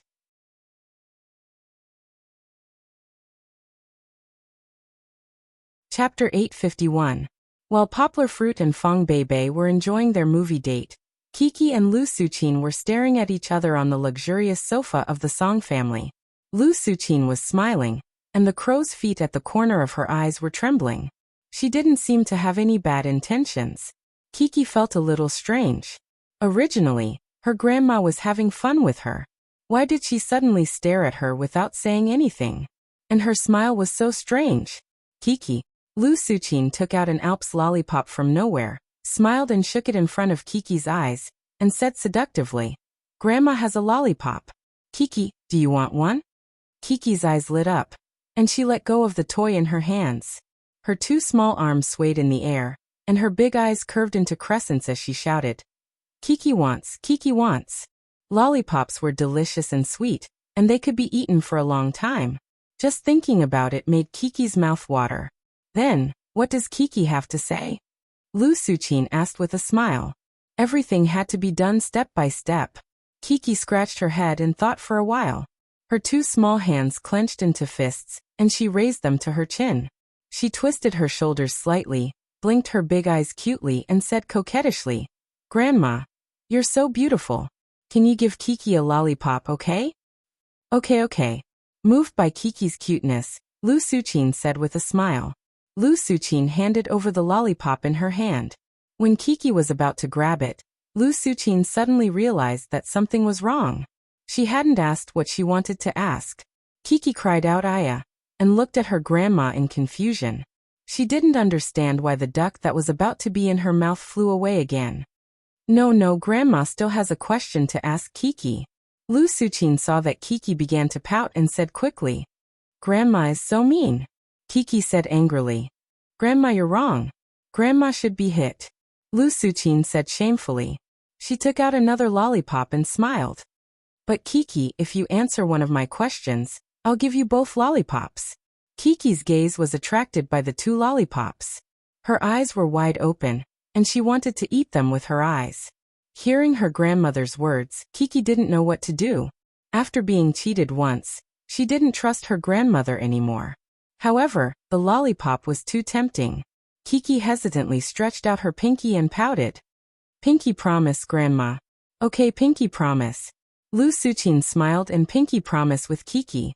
At this time, Song Chunfang, who had just been sitting on the rattan chair in the living room and reading the newspaper, shook his head. He felt that his wife was too embarrassing. She actually used delicious food to trick a 2-year-old child to get information she wanted. He couldn't stand it anymore. He stretched his body and stood up to go outside for a walk. Kiki, Lu Suqin said with a smile, does your father have a girlfriend? Girlfriend? Kiki blinked her eyes. She was a little confused. Girlfriend is the woman that your father likes or loves. Lu Suqin could only explain. Kiki caught the keyword love. When they were in Bali, not only Papa, but also big sister Beibei had explained to Kiki that love was to be together forever. So girlfriend is the girl that Papa loves. Kiki couldn't tell the difference between a woman and a girl. Kiki, does your father have a girlfriend? Lu Suqin saw that Kiki was thinking in a daze, so she asked again. Suddenly, Chi-Chi's eyes were smiling as she said very happily, yes, Papa has a girlfriend. Lu Suqin smiled and asked, who is it? Who is your father's girlfriend? It's Kiki. Kiki raised her right index finger and proudly pointed to her beautiful little face. Thinking like this, it seemed to be right. Isn't there a saying that goes like this? A daughter is a father's lover in his previous life. Lu Suqin was stunned for a moment. Then she laughed and waved her hand. She said, other than Kiki? Does Daddy have any other girlfriends? Kiki nodded without hesitation and said, yes, there is also big sister Bebe. Lu Suqin's eyes lit up. She felt that she was close to the truth. She asked, big sister Bebe? Who is big sister Bebe? Kiki's lollipop. Kiki couldn't stand being questioned. She was still looking at Plum to quench her thirst. She finally didn't want to cooperate. She pouted and stretched out her little hand to ask for it. It seemed that if the little girl couldn't get the lollipop, she didn't plan to cooperate anymore. However, Lu Suqin was an expert at taking care of children. Song Jiwen was so naughty, but he was still taught to be obedient. She smiled and handed a lollipop to Kiki. When Kiki was anxious and was about to make a fuss, Lu Suqin tore off the plastic of another lollipop and handed it to Kiki. She smiled and said, don't worry, Grandma will help you tear it off. Kiki couldn't wait to put the lollipop in her mouth. She licked it with her little tongue. Finally, she smiled happily. Hurry up and face the wall if you have bad thoughts. This is a very pure plot. Kiki ate happily.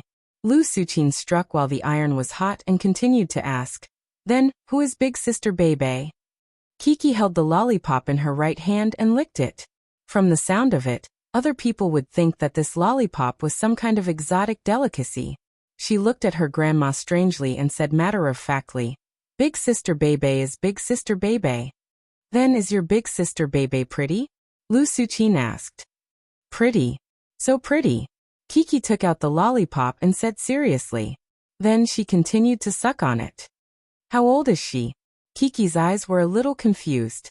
She stretched out her little hand, but didn't know how to count. She said vaguely, Kiki is 2 years old. Big sister Bebe, big sister Bebe, big sister, big sister, big sister, big sister.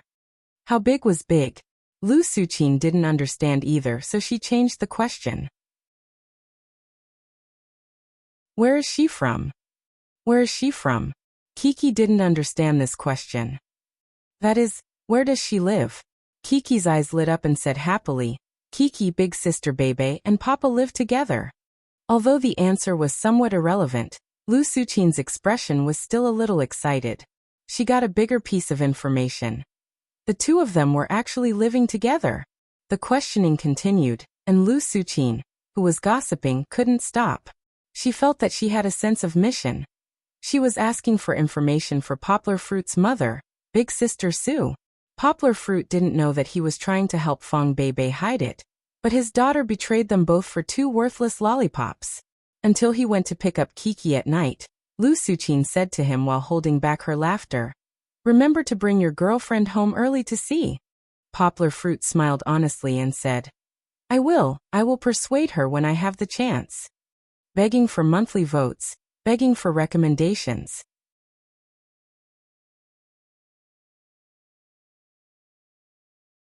Chapter 852. The next day, Poplar Fruit received a call from his mother. He didn't know whether to laugh or cry when he realized that he had been sold out by his daughter. He honestly told his mother about his girlfriend and swore that he would try his best to convince her to bring her home next year. Only then did his mother give up on the idea of coming to Yangcheng to investigate. After returning to Yangcheng, Poplar Fruit didn't have to run around for almost a month. He returned to his normal state of work and study. For the past few nights, other than his usual 2 hours of translation work, Poplar Fruit was also busy organizing the framework of his new thesis into a draft. He was preparing to complete the homework Chen Zongdai assigned to him after he returned to Yangcheng. During the day, Poplar Fruit wasn't idle either. Sometimes he would substitute for the teachers in the school. Whether it was English grammar, reading, English and American literature, or German, French, Indonesian, or other small languages, Poplar Fruit would also appear in class from time to help the teachers. Although the outer court didn't lack teachers, Chen Zongdai obviously wanted Poplar Fruit to make use of every opportunity to train, so that he could be prepared for the next semester. Interestingly, perhaps because of Yanggua's fame, his substitute classes often attracted a lot of admirers. A few girls even specially went around to search for news of Yongguo's substitute classes every day, sparing no effort to find out where Yongguo would be substituting for him every day. However, later on, the students who followed Poplar Fruit's classes no longer followed Poplar Fruit's fame. Gradually, they became Poplar Fruit's true fans. Listening to Poplar Fruit's classes was a pleasure sometimes. You could feel the unique charm of this young man who never brought a lesson plan with him. Even though Poplar Fruit didn't bring a textbook or any supplementary notes, he still showed a high standard in class. He had seriously prepared for his classes. As long as the students studied seriously, they would be convinced by Poplar Fruit's knowledge. Even if they asked Poplar Fruit questions about other courses after class, Poplar Fruit would be able to quickly respond and give them sincere guidance. Right now, Poplar Fruit's influence was still spreading in a small circle. It would only explode after the episode where he participated in the Express book was broadcasted. However, this was all in the future. Of course, right now, Poplar Fruit was only a substitute teacher. Even if the outer courtyard teachers were busy with external affairs, they wouldn't ask Poplar Fruit to substitute for them every day. At most, he would only substitute for 10 classes 5 times a week. Most of the time he didn't have any tasks. However, he wasn't idle. Accompanying Fang Beibei to teach the children of Xiong family village was one of Poplar Fruit's important tasks. After all, Fang Beibei was still young and inexperienced. Moreover, compared to her roommate Lin Xingshan, Fang Beibei lacked the talent to be a teacher. She had relied on her enthusiasm to get to the podium. However, she still needed Poplar Fruit's help to put out the fire. Due to the gradual expansion of the new dimension, there was no lack of teachers. Poplar Fruit was now gradually leaving the front line of teaching. However, this wasn't because he didn't care. Poplar Fruit wanted to take the lead and try to open up the path of interest teaching. What was interest teaching?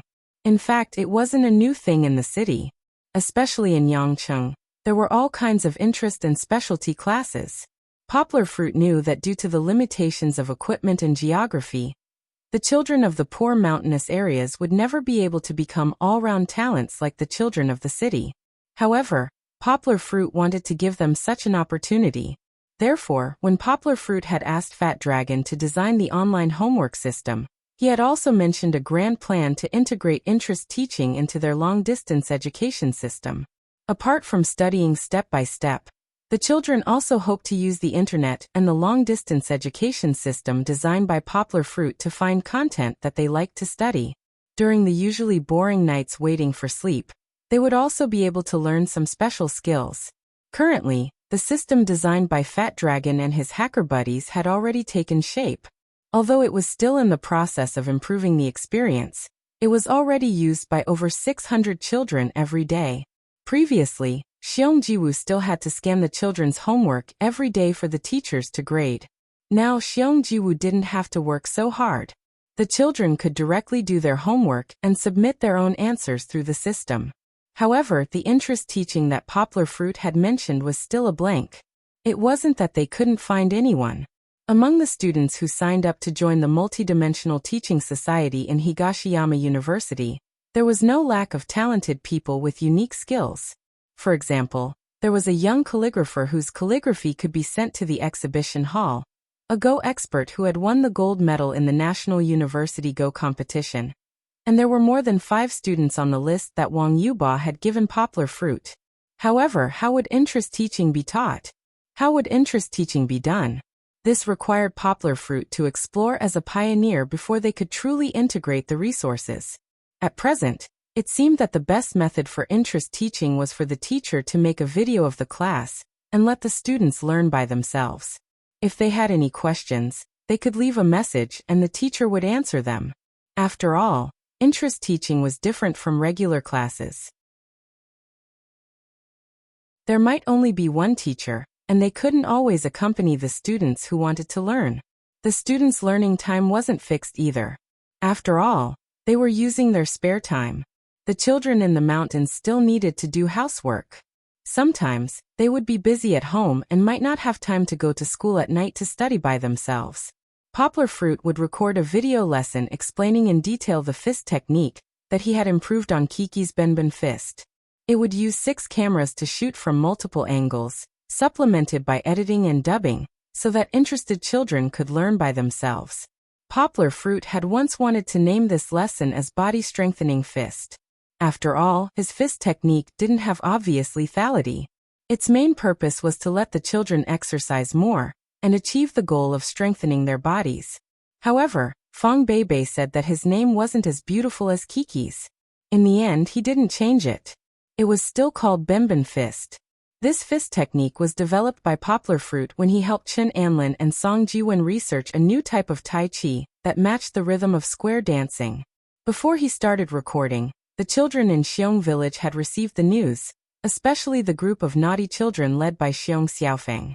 They rubbed their hands together every day and jumped up and down to ask about Uncle Poplar Fruit's progress.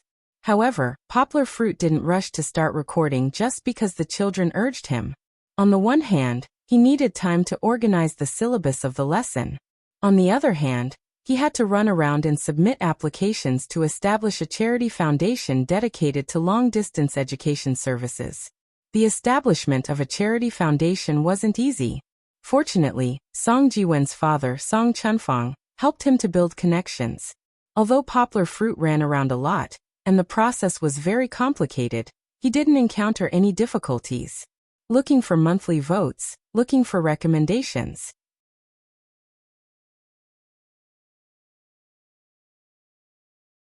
Chapter 853.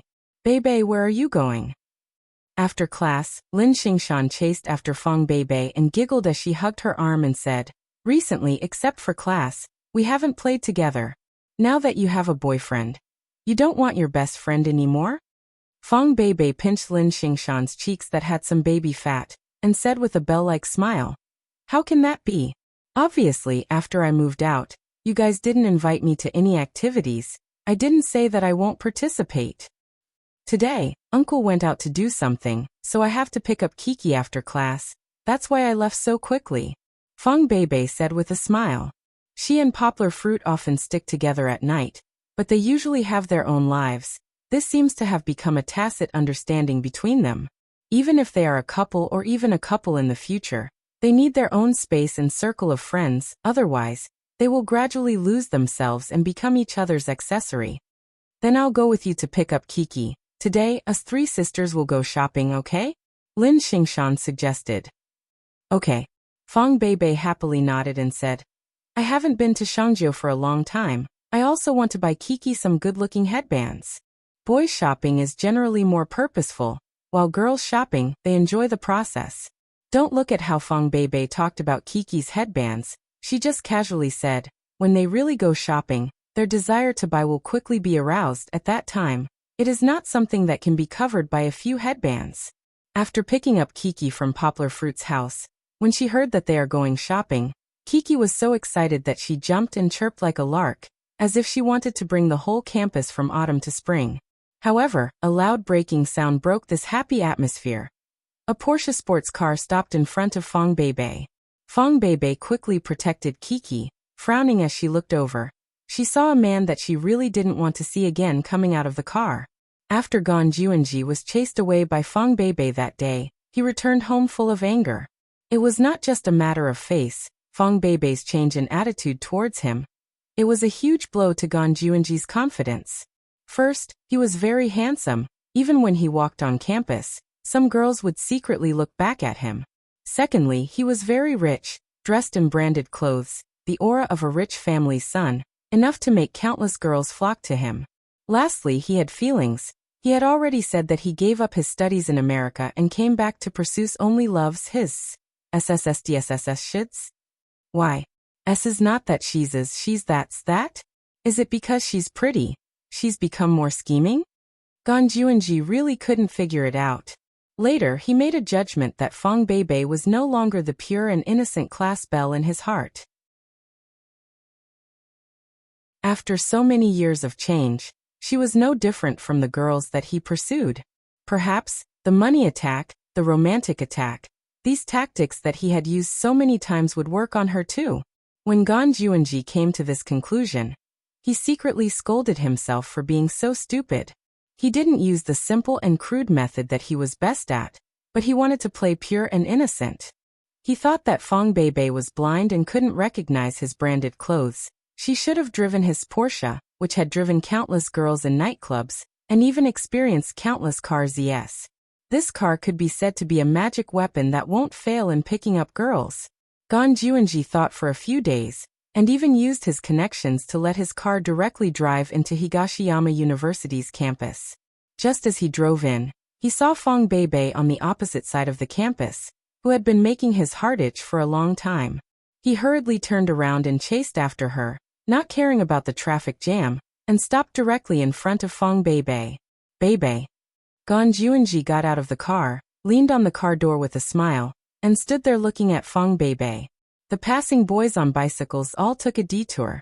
They looked back and angrily spat. Another rich dog, damn it, so what if you have a car? What a pity. You don't know that the fresh flower will be eaten by a dog again. Who is he? Lin Xingshan held Kiki's hand and hugged Fong Beibei's hand, frowning as she looked at this obviously rich second generation, and asked, "Don't worry about him." Fong Beibei was so angry that her chest was heaving up and down, and she pulled Lin Xingshan to leave in another direction. "Hey Beibei, look at me." When Gan Juanji saw Fong Beibei turn around, he was so anxious that he didn't care about acting cool anymore. He took out a large bouquet of roses from the car, the packaging looked expensive, and rushed up to Fong Beibei to block them. "Beibei, I specially went to the flower shop to pick out these flowers, and I chose the most beautiful ones, and then I wrapped them up by hand. These are all my good intentions and I'll give them to you." Gan Juanji handed the flowers to Fong Beibei, and said with a smile, "Forgive me, okay?" He said it as if it was true. He was really shameless. What did he mean by picking them himself? These flowers were ordered by phone, and he drove to pick them up, and he didn't even stay in the flower shop for more than 2 minutes. When Lin Xingshan heard his last sentence, a thought flashed through her mind, and she seemed to have guessed something. Fong Beibei seemed to smell something disgusting, and she covered her nose, pulled Lin Xingshan, and turned to leave again. "Beibei, don't go." Gan Juanji didn't know why the bouquet of 99 special red roses, which cost him more than 1,000 yuan, didn't work. Unwilling to admit defeat, he once again blocked in front of Fong Beibei. "Don't bother me, okay? Do you know that I feel disgusted when I see you?" Fong Beibei finally couldn't take it anymore, and shouted loudly, "Get lost. Do you know how to write the word disgusting?" "But Beibei, have you forgotten? We have a past. In the past I was wrong, but I've repented. In the future, I will love you wholeheartedly, and buy you the most expensive and beautiful clothes. Look at what brand you wear, you don't know how to pick at all." Gan Juanji pretended to be affectionate. He deliberately showed the diamond-studded watch on his left wrist, looked at it, and said, "Come with me, okay? We're going to have a French meal at the top floor of Yangqing Tower. And I'll tell you, I've been thinking of you everywhere I go these past few years." Gan Juanji's hypocritical appearance made Lin Xingshan want to vomit, and Fong Beibei tried to get rid of him several times, but he blocked in front of her. He was really like a sticky candy, and she couldn't get rid of him. "Surnamed Gan, let me tell you, everything about you in my eyes is a joke, a pile of shit, disgusting. I wish I could never see you again, do you know? Why are you so perverted? Do you have any self-awareness, any sense of shame?" Fong Beibei was so angry that she cursed out a curse that she had never used before. Kiki was pulled back and forth, and her head was almost dizzy. In a moment of carelessness, Kiki staggered and stepped on Gan Juanji's glossy leather shoes, and 2 small mud footprints were so obvious. Gan Juanji was originally stunned by Fong Beibei's scolding, and then a feeling of shame rose from his heart. He was the only successor of the Gan family, and wherever he went, people would flatter him. When had he ever been called a pile of shit? At this time, Kiki stepped on his foot again, and it was like igniting a barrel of explosives. Gan Juanji's face darkened and he scolded, "Which family's brat is this? Do you have any manners? Where are your eyes? I'll King kick you to death." Since they had already shed all pretense of cordiality, Gan Juanji couldn't care less about his image. He didn't really kick, but he actually picked up the bouquet of expensive roses and threw it at Kiki, begging for monthly votes, begging for recommendations.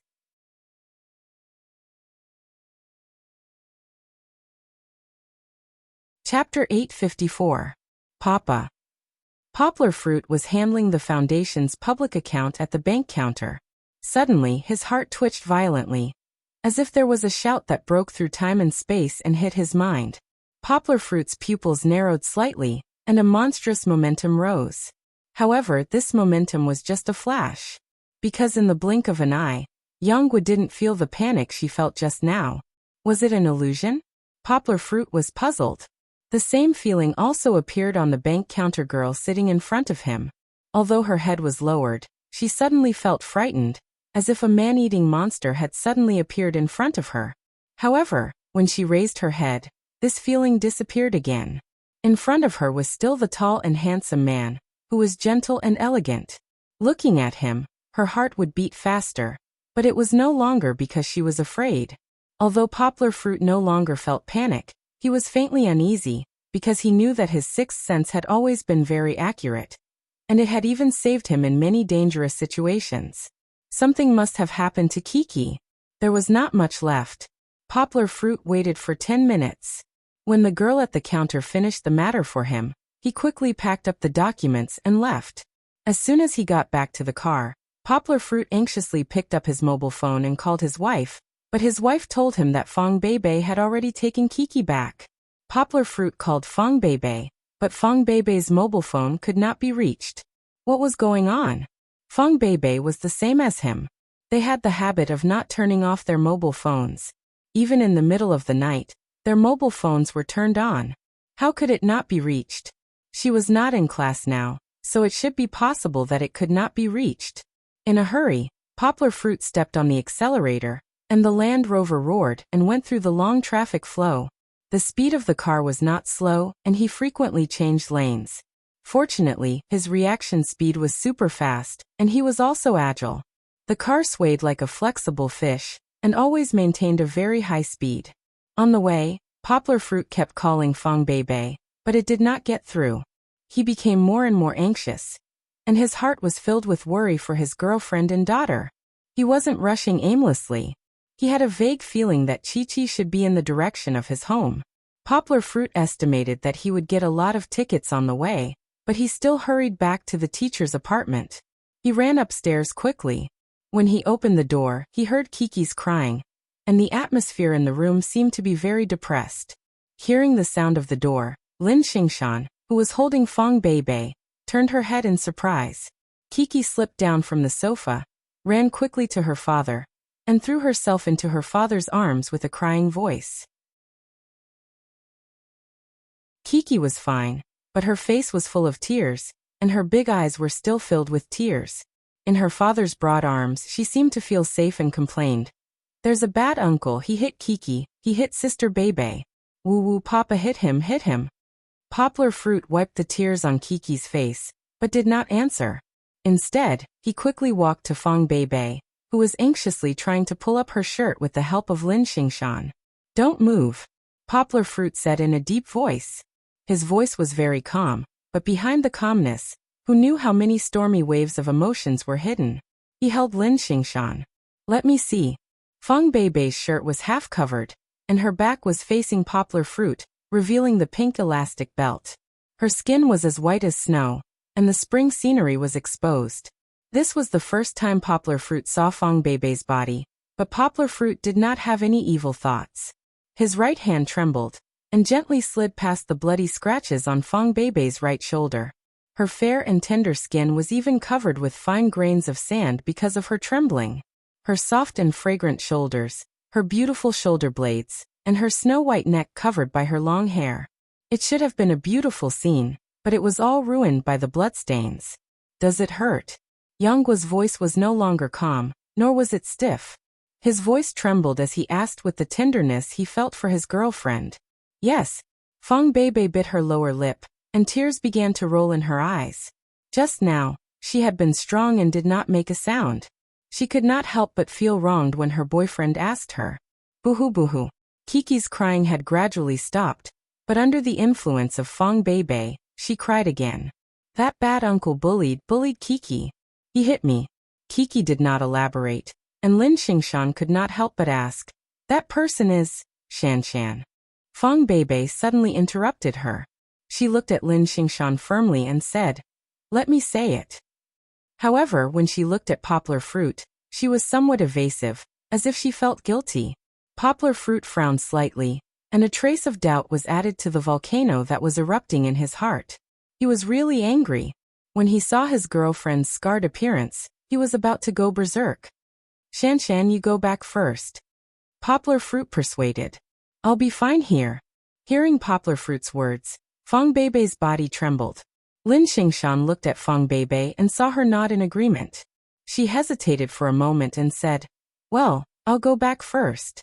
I'll come to see you in the evening." After Lin Xingshan left, Poplar Fruit, who had sent her out, came back. Fang Beibei raised her head and grabbed the front of her clothes. Her hair was messy, and her eyes were red. She looked at Poplar Fruit in fear and said with a crying voice, "Uncle, I'm sorry. There's something I hid from you." With that, she could no longer hold back her tears.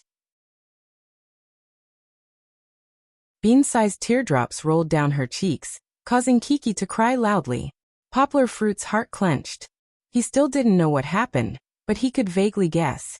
He strode towards Fang Beibei and held her face in his hands. His thumb gently wiped away her tears, and said in a low voice, "Don't worry, let me take a look at your wound." Poplar Fruit sat down beside Fang Beibei and comforted Kiki. Then he picked up the small tweezers left by Lin Xingshan. Fang Beibei choked with sobs. Under Poplar Fruit's gentle pressure, she turned her shoulder so that her injured shoulder was facing away from Poplar Fruit. She muttered, I'm sorry." Poplar Fruit temporarily calmed down. He put his arm around Fang Beibei's lower abdomen and pulled her closer to him. He said softly in her ear, "If there's anything, let's talk about it later, okay?" Fang Beibei nodded, and her shoulders gradually stopped trembling. Poplar Fruit looked at the wound on Fang Beibei's shoulder, and his heart ached. There were also some broken thorns hidden in the bloodstains.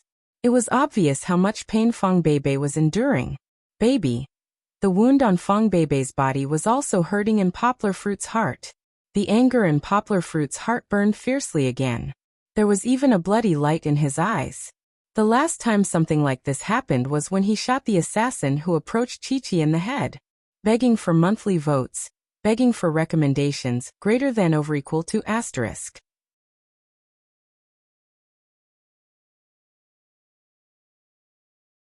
Chapter 855. When she found out, Fang Beibei had already been in high school for a semester. From Gan Juanji's junior high school classmate, Fang Beibei saw Gan Juanji's space. It was full of photos of nightclubs and beautiful women. It was the best way to describe Gan Juanji's life. It could be seen that Gan Juanji was a different person from the one Fang Beibei knew. Was it because of the environment after he went back? Fang Beibei had no way to know. She didn't give up and skipped class in the afternoon. She ran to the gate of the aristocratic school where Gan Juanji was and hid in a corner. She waited until the sun went down, but she still couldn't see the familiar figure. Fang Beibei left as night fell, and the north wind was cold. However, when she walked on the street in a trance, she saw Gan Juanji from afar. He was holding a sexy woman in a revealing dress and nibbling on the street lamp. A luxury car was parked next to them. It was the Porsche that he showed off in the space.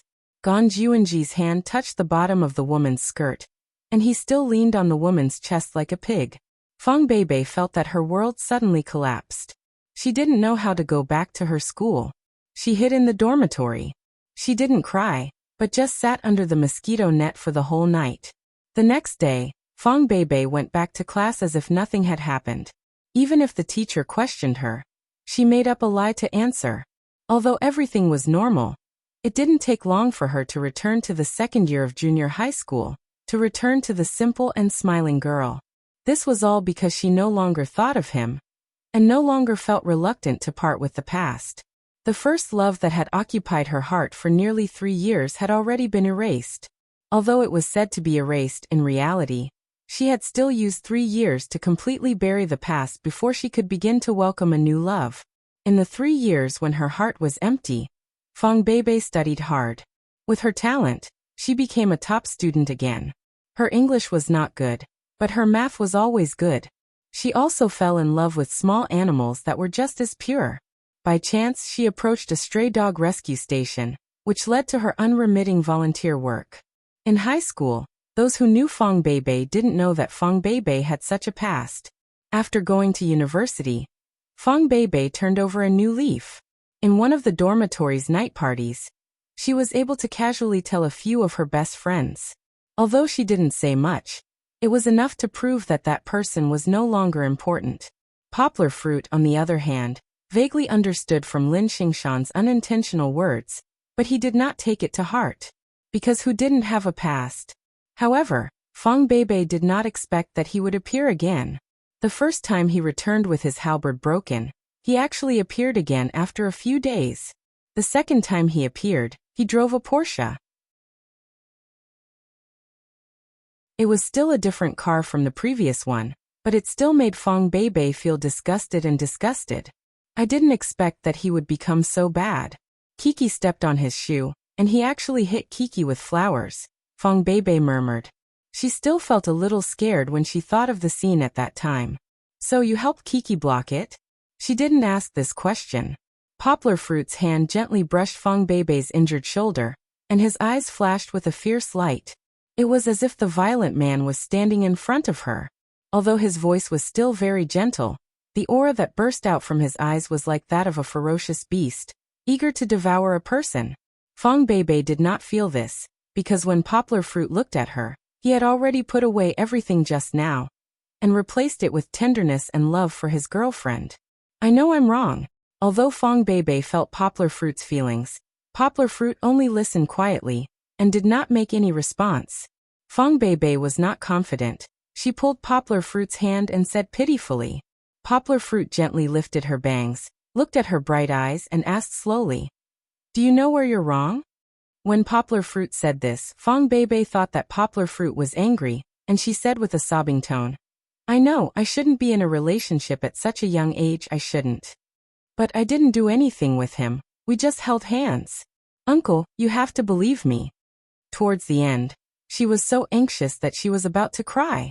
"Stupid. Idiot." Poplar Fruit gently knocked Fong Beibei's head and reprimanded. "Do you think I'm such a pedantic person? Why would I be angry with you because of your past? But don't you guys have that kind of plot?" Fong Beibei hugged her head, pouted and muttered. "Did you hear it from Wuyani?" Poplar Fruit rolled his eyes. He knew that when Fong Beibei was a freshman, she heard Wuyani talk a lot about the principles of gender, so he was sure without asking. "Am I that kind of person?" Poplar Fruit hugged Fong Beibei with both hands, looked into her eyes and said seriously, "Baby, although you called me weird uncle at the beginning, I can tell you clearly that I'm completely different from the kind of man Wuyani talked about. Who doesn't have a past?" Poplar Fruit said, "Didn't I have a girlfriend before, and I was with her for 4 years. Then I had sex with Kiki's mother, and gave birth to Kiki. I've told you all these before. The past only represents the past. I love you because of the current you." Poplar Fruit continued, "Of course I'm a little unhappy about your past, but the reason why I'm unhappy is because of myself. I hate myself for not meeting you earlier, and protecting you earlier, otherwise other people would come and hurt you." Fong Beibei's eyes were filled with tears. Those were tears of being moved. "Your fault isn't in the past, but you didn't tell me earlier." Poplar Fruit wiped the tears from his girlfriend's eyes, and gently said, "I'm very unhappy about this. I didn't know that he would come back." Fong Beibei argued. Her voice gradually became softer. Poplar Fruit just looked at her. Fong Beibei lowered her head and whispered, "I'm sorry, I should have told you. Baby, I know you were worried before. But you must remember, no matter what other people say, you must first believe in me." Poplar Fruit held Fong Beibei's hands and softly said, "No matter what, I'll be your strongest support. If anything happens, you must tell me. I can't bear to let you bear it alone." Fong Beibei nodded vigorously. She affectionately looked at Poplar Fruit, pouted her mouth and said, "Uncle, I love you." "I love you too." Poplar Fruit's lips curled up, and lowered his head to kiss Fong Beibei's rosy lips. Patting Fong Beibei's butt, Poplar Fruit pointed to the door and smiled. "Okay. It's time to go out. Let me tell you, Kiki and Goldie must be at the door eavesdropping. Do you believe me?" His smile was brilliant, as if Poplar Fruit had already let go of the initiator of this matter. Looking for monthly votes, looking for recommendations greater than over equal to asterisk.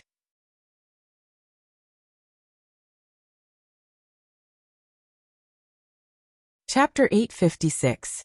Poplar Fruit comforted Fong Beibei and Kiki, and asked them to take an afternoon nap. Kiki had her lunch, but Fong Beibei did not eat. She was exhausted from crying and was mentally and physically exhausted. Chi-Chi, on the other hand, was fine. Although she was crying, she wasn't really affected by it. On one hand, Fong Beibei had helped to block the damage. On the other hand, compared to the disasters she had experienced before, this was just a small matter. However, Fong Beibei was affected. She was too insecure. She was entangled with Poplar Fruit and hugged Poplar Fruit tightly. Poplar Fruit sat on the bed and stayed with her until she fell asleep. Walking out of the bedroom, he quietly closed the door. Yanggua turned around, his eyes flashing with a sharp light. At this moment, his body was overflowing with a murderous aura. Although he still had the appearance of a scholar, refined and cultured, those who had truly touched blood would not be unfamiliar with him. Poplar Fruit had the intention to kill. Poplar Fruit was a scholar, but in reality, he was also a martial artist. People who practice martial arts were willing to go against the heavens for their love. Looking at his previous achievements, the first time he fought, he killed a robber at the bank with his fists. The second time he fought, to save Kiki, he took a risk and blew off the killer's head with a bullet. The third time he fought, Kiki was kidnapped, and Poplar Fruit chased after the motorcycle. If Song Jiwen had not stopped him, a few more lives would have been lost. You shouldn't have hurt my woman. You shouldn't have bullied my Kiki. Poplar Fruit clenched his teeth and clenched his fists. The blood in his body was boiling, and his eyes were frightening. In the past it was Kiki. Now it was Fong Beibei. The two girls that he loved the most in his life were his reverse scale. It would be fine if he did not touch them. But once he did, he would make Poplar Fruit go crazy. Now that his kung fu was getting better, Poplar Fruit began to have a certain estimate and confidence in his own strength. He seemed to have surpassed most of the humans, including the special forces of Yangcheng. Even the best soldiers there were not a match for him. To deal with a person, Poplar Fruit could think of many ways to kill the other party. It was even possible to do it without anyone noticing. Using his internal energy as an example, his internal energy could save people, but it could also hurt people. He could condense his inner strength and transform it to invade the opponent's internal organs, blocking their meridians and creating the illusion of death due to myocardial infarction. Poplar Fruit was confident that it would be undetectable even with the current equipment. It could be said that if Poplar Fruit were to become an assassin, he would definitely have a better future than staying in school as a scholar or a teacher. Luckily, Poplar Fruit was not a bloodthirsty person. He would only take action for the people that he loved. Now, even if Poplar Fruit was furious, he had not lost his rationality. Right now, Poplar Fruit knew nothing about Ganjuanji. He needed to know himself and his enemy before he could give the other party a fatal blow. Taking out his phone, Poplar Fruit dialed Song Jiwen's number. He hesitated for a moment, but did not dial it in the end. I shouldn't have let Mosquito get involved in this matter. Poplar Fruit shook his head lightly and changed to Fat Dragon's number. Boss Fruit, why are you so free today to look for me? Fat Dragon cheekily said. Poplar Fruit could hear his wife beside him urging him to eat lunch. Let's find a quiet place. I have something to ask of you. Poplar Fruit said in a deep voice. Fat Dragon was stunned for a moment. He rarely heard Poplar Fruit speak in such a tone. He muttered, not good, Poplar Fruit's mood is not right. Should I inform old Xiong? Xiong Kahu had trained him in every possible way on the mountain. As a result, Fat Dragon had lost a lot of weight after leaving the mountain. Although Fat Dragon was in so much pain that he wished he was dead, his body had indeed improved a lot. Fat Dragon still respected and appreciated the old man. Forget it. Fat Dragon shook his head and said to Poplar Fruit on the phone. Wait a moment, I'll call you back. After a while, Fat Dragon changed to an encrypted phone number and called back. Help me check on a person. His name is Ganjuanji. I think he's the heir of Gan's paper industry. Poplar Fruit had checked on his phone before. I need his address and his recent activities. Fat Dragon was silent for a moment. He thought of the old man on the mountain who had boasted that he had killed many South Vietnamese soldiers. Once again, the old man had unintentionally revealed that Poplar Fruit's kung fu was very powerful in order to encourage him. Fruit, it's not difficult to give you this information. But I want to ask you, how did he provoke you? Fat Dragon asked hesitantly. He hurt baby. Poplar Fruit said coldly. Baby? Kiki. No, my girlfriend. Poplar Fruit said. Fat Dragon was even more confused now. He stammered and didn't know what to say. Scared, Poplar Fruit smiled and said, where did the hacker who wasn't afraid of anything go? I'm just worried about you. What's there to be afraid of? Fat Dragon was provoked by Poplar Fruit and said angrily, it's easy for me to get this information for you. You don't have to worry about me. I know what I'm doing. Poplar Fruit said indifferently, you find his trace. I can handle the rest. Fat Dragon felt a little scared. He was frightened by Poplar Fruit's current state. Poplar Fruit had never spoken to him like this before. Even when he asked him to find Han Tao's and Liang Huaxing's father's information, Fat Dragon didn't feel that Poplar Fruit's tone was so cold. He hit my woman and almost hurt Kiki, Poplar Fruit said concisely. He didn't want to say more. Okay. I'll check it out. I'll let you know if there's any news. Fat Dragon gritted his teeth. He could understand Poplar Fruit's anger. He was originally a hacker with a chivalrous heart. Now that he was provoked by Poplar Fruit again, he decided to play along with Poplar Fruit. After putting down the phone, Poplar Fruit cooked a pot of porridge. He ate most of it himself and left 2 bowls of porridge in the pot for Fong Beibei. Poplar Fruit did nothing but sit cross-legged on the sofa to cultivate his internal strength. Although his internal strength could be cultivated automatically, it was very slow because of the excessive consumption. He needed to recover as soon as possible so that he could treat Fong Beibei as soon as possible. At that time, Gan Juanji was in a violent mood and threw the rose in his hand at Kiki. He was dizzy. When he came back to his senses, he saw Fong Beibei's shoulder covered in blood standing in front of Kiki. Lin Xingshan angrily pointed at him and scolded him. Gan Juanji didn't hear clearly what she said. He was very flustered. He didn't expect this to happen. Not only Lin Xingshan, but the surrounding students also saw his violence. They looked at him with unfriendly eyes and were ready to surround him. University students were at the age where they were hot-blooded and impatient. What couldn't they do? If they really attacked in anger, a rich second-generation heir like him would easily become the target of a group of people. He wasn't afraid of the police or a lawsuit. He was afraid of being beaten up for no reason. Gan Juanji ran back to his car in a panic and quickly left the scene. He felt that he didn't have the face to appear in front of Fong Beibei again. He might as well continue his life of debauchery and stop worrying about this woman who had become so difficult to get. Anyway, he hit her. Her family didn't have money or power. What could they do to him? Gan Juanji didn't know that he had provoked an enraged god of death. Looking for monthly votes, looking for recommendations.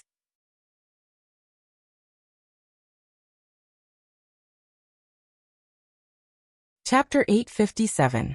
Fong Beibei seemed to have become a lot bolder after experiencing the entanglement during the day. At night, she was not as tightly dressed as she usually was. After taking a shower, she only wore a camisole and swayed in front of Poplar Fruit. It was still warmer in the house, otherwise he would catch a cold. Poplar Fruit was a little overwhelmed by the vacuum, especially when she hugged Poplar Fruit's arm. Her cold and smooth skin was pressed against his warm arm. It was so comfortable that Poplar Fruit wanted to cry out. Poplar Fruit stretched out his right hand and rubbed Fong Beibei's bangs. He said helplessly, "What's wrong? Are you seducing me again? Aren't you afraid that I'll eat you up?" Fong Beibei's eyes were like the bright river of stars that Poplar Fruit saw in his hometown. She smiled and hugged Poplar Fruit's arm in her arms. She said slyly, "I gave you a chance, but you didn't want it. Now it's gone. You can't eat it, you can't eat it." Through the thin camisole, Poplar Fruit felt amazing softness and comfortable elasticity. Poplar Fruit was helpless. He pinched her face and pulled his hand away. He sighed and said, I'm not playing with you anymore. I can only look but not eat it. I'm so happy.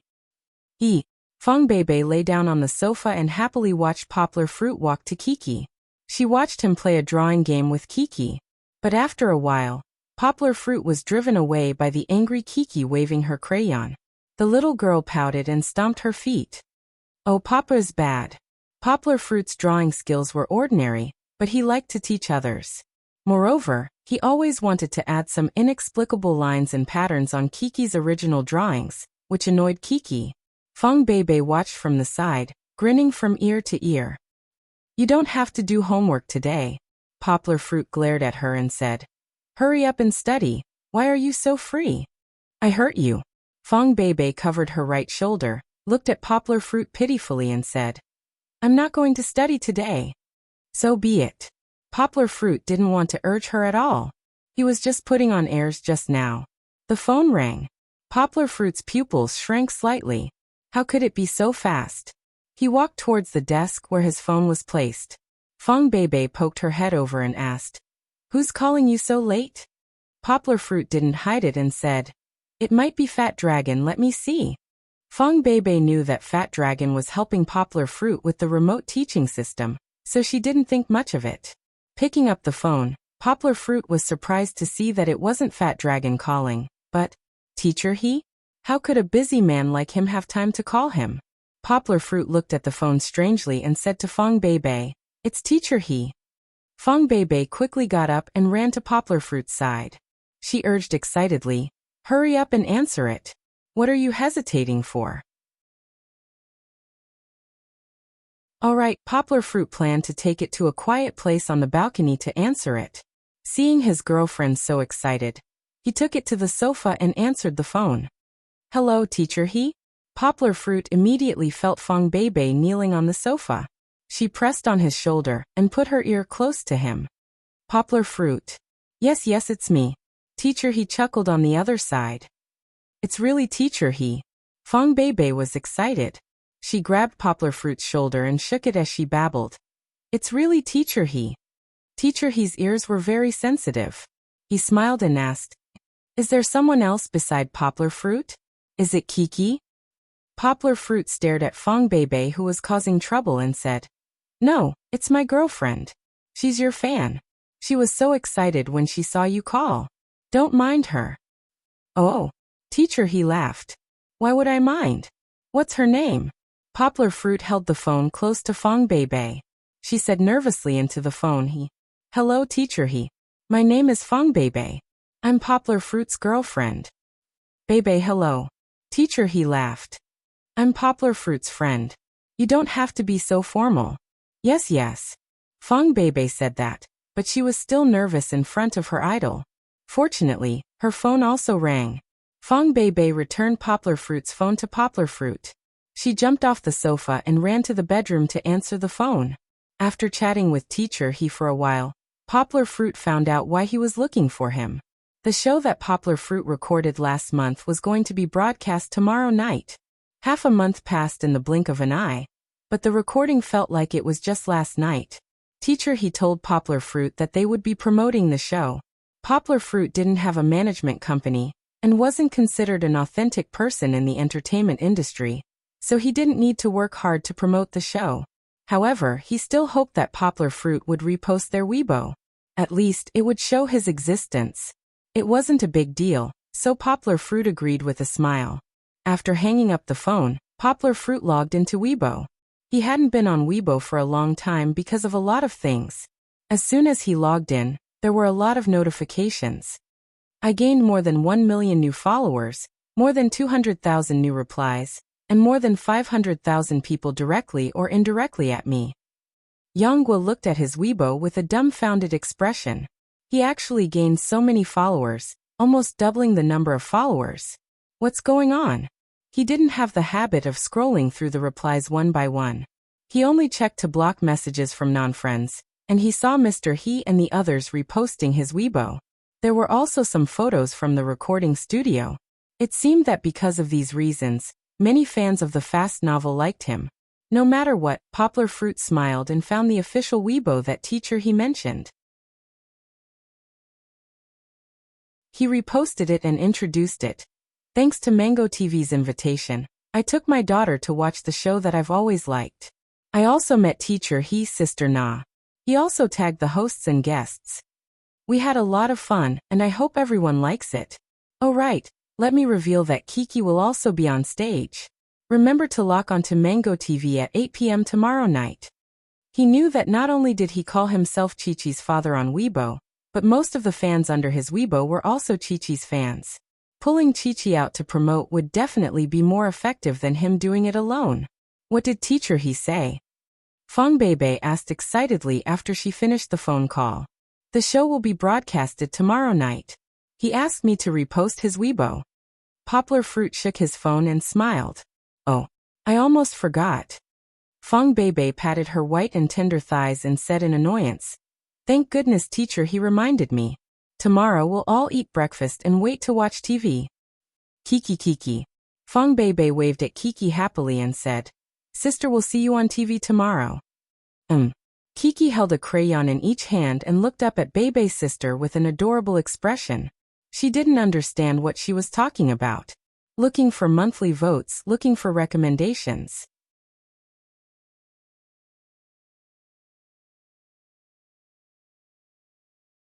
Chapter 858. By the way, Uncle Shanshan called me just now. Fong Beibei turned her head and said to Poplar Fruit, "Shi Lele and Huahua are coming to see me later." Okay. Poplar Fruit smiled and said, "By the way, when did Hua become Huahua?" Fong Beibei laughed so hard that she bent over and said, "There's a story behind this. Didn't we call Shanshan Xingzi before?" Poplar Fruit thought for a while and nodded. Lele was the first one in our dorm. She already had a boyfriend, a childhood sweetheart. Fong Beibei said. She didn't feel sad because she thought of herself when she talked about her childhood sweetheart. When she was with Poplar Fruit, the past was really like a fleeting cloud. I know. Poplar Fruit smiled and nodded, saying, "You told me before." Then it was me. Fong Beibei smiled and pointed at herself. She seemed to be a little proud and said, "I'm with you too." Then it's Wuyani? Poplar Fruit guessed.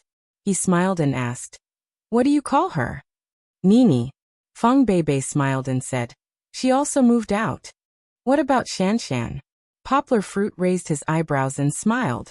I remember that she changed her nickname a long time ago. But she hasn't fallen in love yet. Your assumption is not valid. He didn't expect that my daughter, who studied the truth of mathematics, also liked to talk about these irrelevant topics. Fong Beibei patted Poplar Fruit's arm and said unhappily, "How do you know that Shanshan hasn't fallen in love? Only a blockhead like you didn't realize, okay? You don't even care about the situation of the members of your club. Let me tell you, it's not done yet, but looking at Shanshan's expression, I think she's about to accept it." Poplar Fruit opened his mouth and asked in confusion, "Who is it?" "Senior Marshal Brother Wang Yuba." Fong Beibei's reply made Poplar Fruit a little dizzy. Wang Yuba is chasing after Lin Xingshan? Why hadn't he noticed it before? However, Poplar Fruit thought about it carefully, and it seemed to be true. Although Wang Yuba was very active before, he seemed to be even more active when Lin Xingshan appeared. Moreover, they often wandered around the classroom where Lin Xingshan was teaching. Poplar Fruit told Fong Beibei about his previous observations and smiled. So that's what happened. I was wondering why this kid would pretend to be serious sometimes. But if Shanshan is with him, it wouldn't be bad. Wang Yuba might seem irrelevant usually, but in reality, he's quite a reliable person. Fong Beibei nodded and smiled. Yeah, Huahua said that she'll be the only single person in our dorm soon, so she needs to change her nickname and change her luck, so that she can get married soon. Huahua. Poplar Fruit was used to this nickname and smiled. She looks quite good, so there should be a lot of hope. Do you want me to introduce a few guys to her? No need. You don't have good taste in men. Fong Beibei waved her hand and said disdainfully, "But you have a task now, which is to pick them up at the school gate. At night it's all girls, so it's not safe." That's definitely not a problem. Poplar Fruit packed up and went out to pick them up. Goldie also followed him. It didn't have a chance to go out today, so it had been cooped up in the house for a long time. When Fong Beibei's roommates came back, it was already past 8 o'clock. Among Fong Beibei's roommates, except for Wu Yani, who lived outside and gradually became estranged, all of them rushed over. When they heard Lin Xingshan say that Fong Beibei was injured, they were very anxious and wanted to come over to take a look. The house is a little small, don't mind, Poplar Fruit said with a smile. He opened the door with the key, and Fong Beibei had already jumped down from the sofa happily. Kiki curiously hugged Fong Beibei's calf and watched from behind. Sister. Kiki's eyes lit up, and she called out in a clear voice. There was no need to mention how happy the little fellow was to have a familiar visitor. Poplar Fruit was busy finding slippers for them. Fong Beibei wanted to help, but she was stopped by several roommates. Beibei, you are seriously injured. How can you do these things? Don't move around. Let us see, how is your injury? The girls all surrounded Fong Beibei and pulled her to sit on the sofa. Lin Xingshan was at the outermost circle. She held Kiki and also looked over. Poplar Fruit became a peripheral figure. He shook his head, took out a few disposable cups, went to the kitchen to wash them, and poured water for them. Ouch! It hurts. Beibei, are you in pain? The girls' cries of alarm rose and fell one after another. They must have seen the scars on Fong Beibei's right shoulder, which hadn't completely scabbed over yet, so they still looked as red as blood. No wonder they were so scared and heartbroken. No, it doesn't hurt anymore. Fong Beibei smiled and comforted them. Uncle helped me deal with it. It will be fine in a few days. Lu Ruhua was the most emotional. She took Fong Beibei's hand and said with red eyes, Who hit you so hard? Look at this wound. What if it leaves a scar? It's okay. Fong Beibei had to comfort her. She was also a little scared. She reluctantly smiled and said, Uncle said it won't leave a scar. And, even if there is a scar, Uncle will not dislike me. Right. The girls all looked at Poplar Fruit, who was carrying water and putting the cup on the tea table. Poplar Fruit smiled and said, Of course. Don't worry, it won't leave a scar. Trust me. Poplar Fruit said firmly while pouring water. His voice was not loud, but it gave the girls a lot of confidence. If you ask me, the person who hit Beibei is a bastard. Compared to our brother Yang, he is far worse. Lin Xingshan said angrily. It's a big bad guy. Kiki nodded vigorously and said, Pleasant Goat will defeat him. She could finally continue the conversation with the adults. Thinking about that big bad guy during the day, Kiki was disgusted.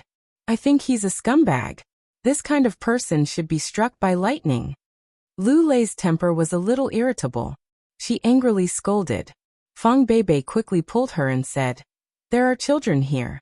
Don't say such unpleasant things. Poplar Fruit scratched his head and said with a smile, How about this, you sisters chat? I'll take Kiki to take a bath. No, I want to play with my sisters. Chi-Chi pouted and shook her twin ponytails as she refused to comply. If you don't take a bath, your body stinks. The sisters don't want to play with you, Poplar Fruit said with a smile. Who would like a stinky Kiki? Woo, Kiki is not stinky. Kiki pouted but still obediently came down from Lin Xingshan's arms and went to take a bath with her father. Looking for monthly votes, looking for recommendations.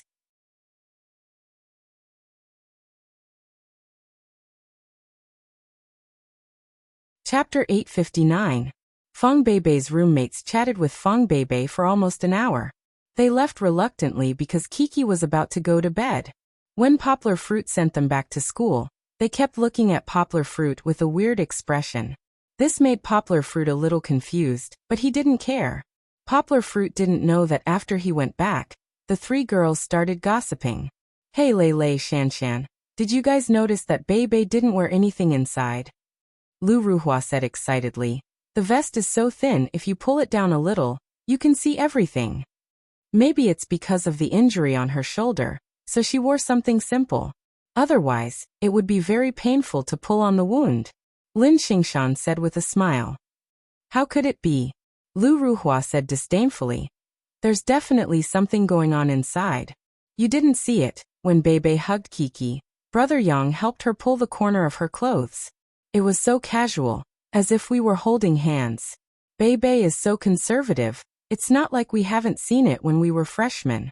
She didn't even want to wear underwear in the dorm. Lu Lei said with a smile. Actually, it's very normal. The two of them are living together. What can't they do? Lu Ruhua seemed to have found a like-minded friend. She happily pulled Lu Lei's hand and said, Yes, yes. I think Bei must have done it before. Aya, what you said is so unpleasant. What do you mean by before? Lu Lei said with a smile. The two of them started to play around. No way, I don't think Bei would have done it so early. Lin Xingshan, who was on the side, weakly defended her best friend. What don't you know? Lu Ruhua smiled and said, Let me tell you, Bei is very conservative, but her attitude towards Brother Yang is different. Didn't you see the look in her eyes? It was so sweet that it almost melted. Lu Lei nodded and said in agreement, Actually, it's nothing. The two of them are very close, so it's normal for them to progress quickly. Lin Xingshan was dumbfounded and found it hard to accept. That's not fast enough. Let me tell you, Nini was no longer a virgin when she came back from the winter vacation at the beginning of this year. Lu Ruhua said mysteriously. After she broke up with her boyfriend, she told me that she regretted giving herself up too quickly. However, she was like this. Didn't she run out and live with someone else this time? I think Nini will probably come back. That man is not a good person either. Fortunately, Big Brother Yang is a good person. Lin Xingshan said with some fear. Lu Ruhua nodded and said, Bei's luck is good. She found a good man who is famous, talented and rich. Although he has a daughter, he is really good to Bei. Lu Lei smiled and said, Okay, don't be envious of others. You should hurry up and find a boyfriend. You look thirsty all day long. The few girls talked and laughed all the way back to the dormitory. On Poplar Fruit's side, he returned home a little late because he received another phone call on the way. Fat Dragon. He gave Gan Juanji's address and helped Poplar Fruit remotely install a GPS positioning system in his mobile phone. Poplar Fruit could use this positioning system to locate Gan Juanji's location, as long as he was holding the mobile phone. This time, Fat Dragon's actions were much faster than before. It was mainly because Gan Juanji's background was more prominent. Gan's paper was a well-known leading company in Guangdong province in the 1990s. Although it felt like the sun was setting, it still had a market value of more than 1 billion yuan. Gan Juanji was a very flamboyant person, but his brain wasn't as smart as he appeared to be. Fat Dragon easily found his information from a dating website. Then he cracked his various social accounts. This guy used the same password, and cracked his mobile phone and other personal communication devices. Things went so smoothly that even Fat Dragon couldn't believe it. In the middle of the night, Poplar Fruit suddenly opened his eyes. He had slept for 3 hours, and at this time, it was only a little over 1 o'clock in the morning. Usually, Poplar Fruit would go to the living room to write and translate, but today was different. Poplar Fruit's eyes flashed with a cold light. It's time to avenge the baby. When Fong Bei slept, not only was she in his arms, but she also hugged his hand very tightly. Poplar Fruit carefully pulled his arm out of her chest. Of course, he also touched the 2 soft lumps of flesh, which made Poplar Fruit's heart tremble slightly. Now wasn't the time to think about this. Poplar Fruit came out of the bedroom quietly. Before he came out, he pulled out a small luggage bag from the bottom of the closet. When he came to the living room, Poplar Fruit opened the luggage bag and revealed the tights inside. In fact, this was a set of matte Batman clothes. After removing the fancy cape and eye straps, it was a qualified night suit. Poplar Fruit bought it in the United States because of his love for Batman. He didn't expect it to come in handy now. After he took off his underwear, Poplar Fruit began to put on the night suit. This suit was a bit like a dress, and it was quite troublesome to wear. Creak. Hearing a soft sound, Poplar Fruit's heart jumped. He looked up and saw Fong Bei coming out of the bedroom, rubbing her eyes. Uncle, don't work today. Sleep with me, okay? Fong Bei still felt a little insecure that day. After Poplar Fruit left, she had a nightmare and woke up in shock. Then, she ran to the living room to look for Poplar Fruit. Uncle? What are you doing? Fong Bei looked at Poplar Fruit dumbfounded. She saw that he was wearing a black tights. and that he was pulling the zipper up from his chest to his neck. Ahem, Poplar Fruit said awkwardly. I just went out for a walk. Then why are you dressed like this? Fong Beibei was no longer sleepy and asked, and in the middle of the night, why are you going for a walk? Just going for a walk. Poplar Fruit was not good at talking, so he dryly repeated. Fong Beibei looked at Poplar Fruit for a while, and then walked up to Poplar Fruit's hand, tightly not letting go. There was no smile in her eyes, but it was replaced with fear and uneasiness. She trembled and said, Is it because of him? Poplar Fruit was silent for a while before he nodded. I don't want you to go. Fong Beibei knew that Poplar Fruit was good at fighting. She tightly hugged Poplar Fruit's waist and tears flowed down. No, I'm not afraid that you'll do anything to him, but I'm afraid that something will happen to you. Fong Beibei was worried that Poplar Fruit would misunderstand. She wiped her tears and looked up at him. Poplar Fruit smiled, gently patted her head and comforted her. How could something happen to me? No. Fong Beibei sobbed, shook her head vigorously and said, I won't let you go. I want to live a good life with you. I don't want you to take risks for this meaningless person. Fong Beibei tightly hugged Poplar Fruit, afraid that he would really leave. Let's not care about him, okay? He won't dare to come back. Don't ruin everything for him, woo-woo. If he went, he would break his girlfriend's heart. If he didn't go, he would not be willing to let go of that bastard who hurt his most beloved person. The road ahead was turning, one step into a devil, one step into an immortal. How should Poplar Fruit choose? Looking for monthly votes, looking for recommendations.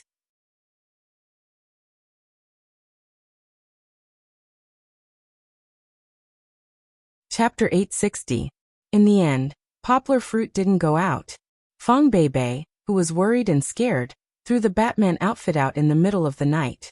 Poplar Fruit followed behind with a wry smile, protecting his girlfriend. That night, Poplar Fruit didn't do anything else. He slept with Fong Beibei the whole night. She was especially afraid that Poplar Fruit would sneak out at night, so Poplar Fruit wanted to work in the living room, but she insisted on lying on the sofa and sleeping in Poplar Fruit's arms. Poplar Fruit could only obediently put away his computer. Gan Juanji didn't know that he had just walked through the gates of hell. That night, he called 2 nightclub beauties back to his high-end hotel-style apartment for a threesome. If Poplar Fruit had arrived on time, he could have created the illusion that he had died of exhaustion on top of a woman. It was only because Fong Beibei was kind-hearted that Poplar Fruit decided to let him go. However, if he touched Fong Beibei or Kiki again, Poplar Fruit wouldn't let him off. The next day, Poplar Fruit woke up Fong Beibei and Kiki, and the whole family drove to exercise. Although it was called exercise, it was actually more like they were going to support Song Jiwen and Chen Anlin. Today was the first time they were going to compete with the plaza dancers. However, when they got there, Poplar Fruit felt that the 3 of them weren't enough. The cultural plaza was very big. Hundreds and thousands of old ladies and grandpas gathered together to dance and play with swords. They were having a lot of fun. After finding Song Jiwen, Poplar Fruit once again felt that his family's visit was really unnecessary. What the F***ck, Song Jiwen had somehow managed to gather a group of over 20 middle-aged women from out of nowhere. They were dressed very conspicuously. Poplar Fruit could see that many of the old men's eyes were restless. F***ck mosquito, where did you get them? Poplar Fruit grabbed Song Jiwen and whispered. Not bad. This momentum, this outfit. You must have spent a lot of money, right? I didn't spend any money, just a little for gas. Song Jiwen said proudly. I asked my mom to bring her plaza dance team over. They are all aunties who watched me grow up. That's enough, right? Later, I have to drive them back. The car, a brand new school bus with a yellow logo. Song Jiwen had discussed it with Chen Anlin. Although buying a car cost a few 100,000 yuan, since the dojo was going to the middle to high-class students' business, they had to improve on the service, to give the parents reassurance that they would send their children safely, send their children home safely. Now that the car was bought, the driver wasn't there yet. Therefore, Song Jiwen acted as the driver on the weekends to pick up the aunties. If Song Jiwen hadn't said anything, Poplar Fruit wouldn't have noticed that Lu Suqin had also come over. She was holding Chun Anlin's hand and asking questions, making the little girl's ears turn red. Oh no! My godmother is here too. Poplar Fruit pulled Song Jiwen and blocked Fong Beibei's figure. He muttered to Fong Beibei. Then he glared at Song Jiwen and said, "Why didn't you say so earlier?" "Sigh, sister-in-law, it's okay." Song Jiwen laughed and said, "Look, isn't little Chili fine too?" He had forgotten that he was so excited after successfully pulling his mother's team over that he didn't even tell Chun Anlin. Now, Chun Anlin was feeling very awkward and helpless. "How can this be compared?" Poplar Fruit retorted. "She's not in a relationship with you. She'll be fine later. But the baby isn't ready to see my family yet. If godmother sees it, she'll send the photo to my mother's phone." Fong Beibei hugged Poplar Fruit's hand and was a little nervous. Poplar Fruit could feel that Fong Beibei's palm was sweating. "Then what should we do?" Song Jiwen scratched his head and said, "Why don't I cover for you and you guys retreat first?" Often, conflicts came from within the people. Before Song Jiwen's voice died away, Kiki jumped out from Poplar Fruit's side happily, as if she had discovered a new continent. She screamed, "Grandma, Grandma, Kiki and Sister Beibei are here to see you." When the little girl saw Grandma Lu, she immediately remembered what she had asked her before. Before he could dodge, Poplar Fruit saw his godmother, Lu Suqin, let go of Chun Anlin and walk towards them with a smile. Fong Beibei shyly and nervously hid behind Poplar Fruit like an ostrich, hiding her head behind Poplar Fruit's back. It felt like she was deceiving herself. Needless to say, Fong Beibei was pulled aside by Lu Suqin and whispered to her. Poplar Fruit couldn't save his girlfriend from her hands. Looking at Fong Beibei's sad eyes, he couldn't help her even if he wanted to. On the other side, Chun Anlin secretly gave Song Jiwen a flying kick to stabilize his mood. He organized the group of aunties to start exercising. Of course, Song Jiwen played an important role in organizing them. Tai Chi dance. Let's call it Poplar Fruit's health Tai Chi dance that he figured out by combining Tai Chi with square dancing. Poplar Fruit had already taught it to Chun Anlin. This dance was very simple. For Chun Anlin, it didn't even take half an hour to learn it. Therefore, now it was Chun Anlin who was leading more than 20 aunties to exercise. Unlike the quiet old man who usually practiced Taiji fist, Song Jiwen chuckled and turned on the loudspeaker next to him. The rock and roll tune of the hottest ethnic trend immediately attracted the attention of the people around him. "Aunties, before we learn the movements one by one, please watch me demonstrate it once." Chun Anlin bowed with a smile on his face and began to gesture. The movements were really simple. There were only a few steps that everyone was familiar with and were relatively easy to learn. Poplar Fruit only organized them organically and used the agility of Tai Chi to match the melody of the current popular square dance, the hottest ethnic trend. Chun Anlin had done research on integrating Tai Chi into street dancing. Now, she could perform the whole set of Tai Chi dance effortlessly. Moreover, with her graceful posture and beautiful and cute face, the performance of the dance movements was several times better than what Poplar Fruit had taught her before. Not bad, not bad. It's very nice. This is the first time I've seen this type of square dance. It's very fresh. And the movements are very beautiful. If it's a performance on stage, it might even win a prize. The aunties smiled and were not stingy with their applause. Although there were only 20 or so people, the sound was so loud that many of the surrounding dancing aunties could not help but look over. Chun Anlin let out a sigh of relief. She was not tired. She was too nervous. After all, she used to be very resistant to this kind of performance, and this kind of tacky square dance. Even if she stood up bravely, she was worried that she would embarrass herself. The auntie's encouragement finally made Chun Anlin feel relieved. Moreover, there was a hint of joy.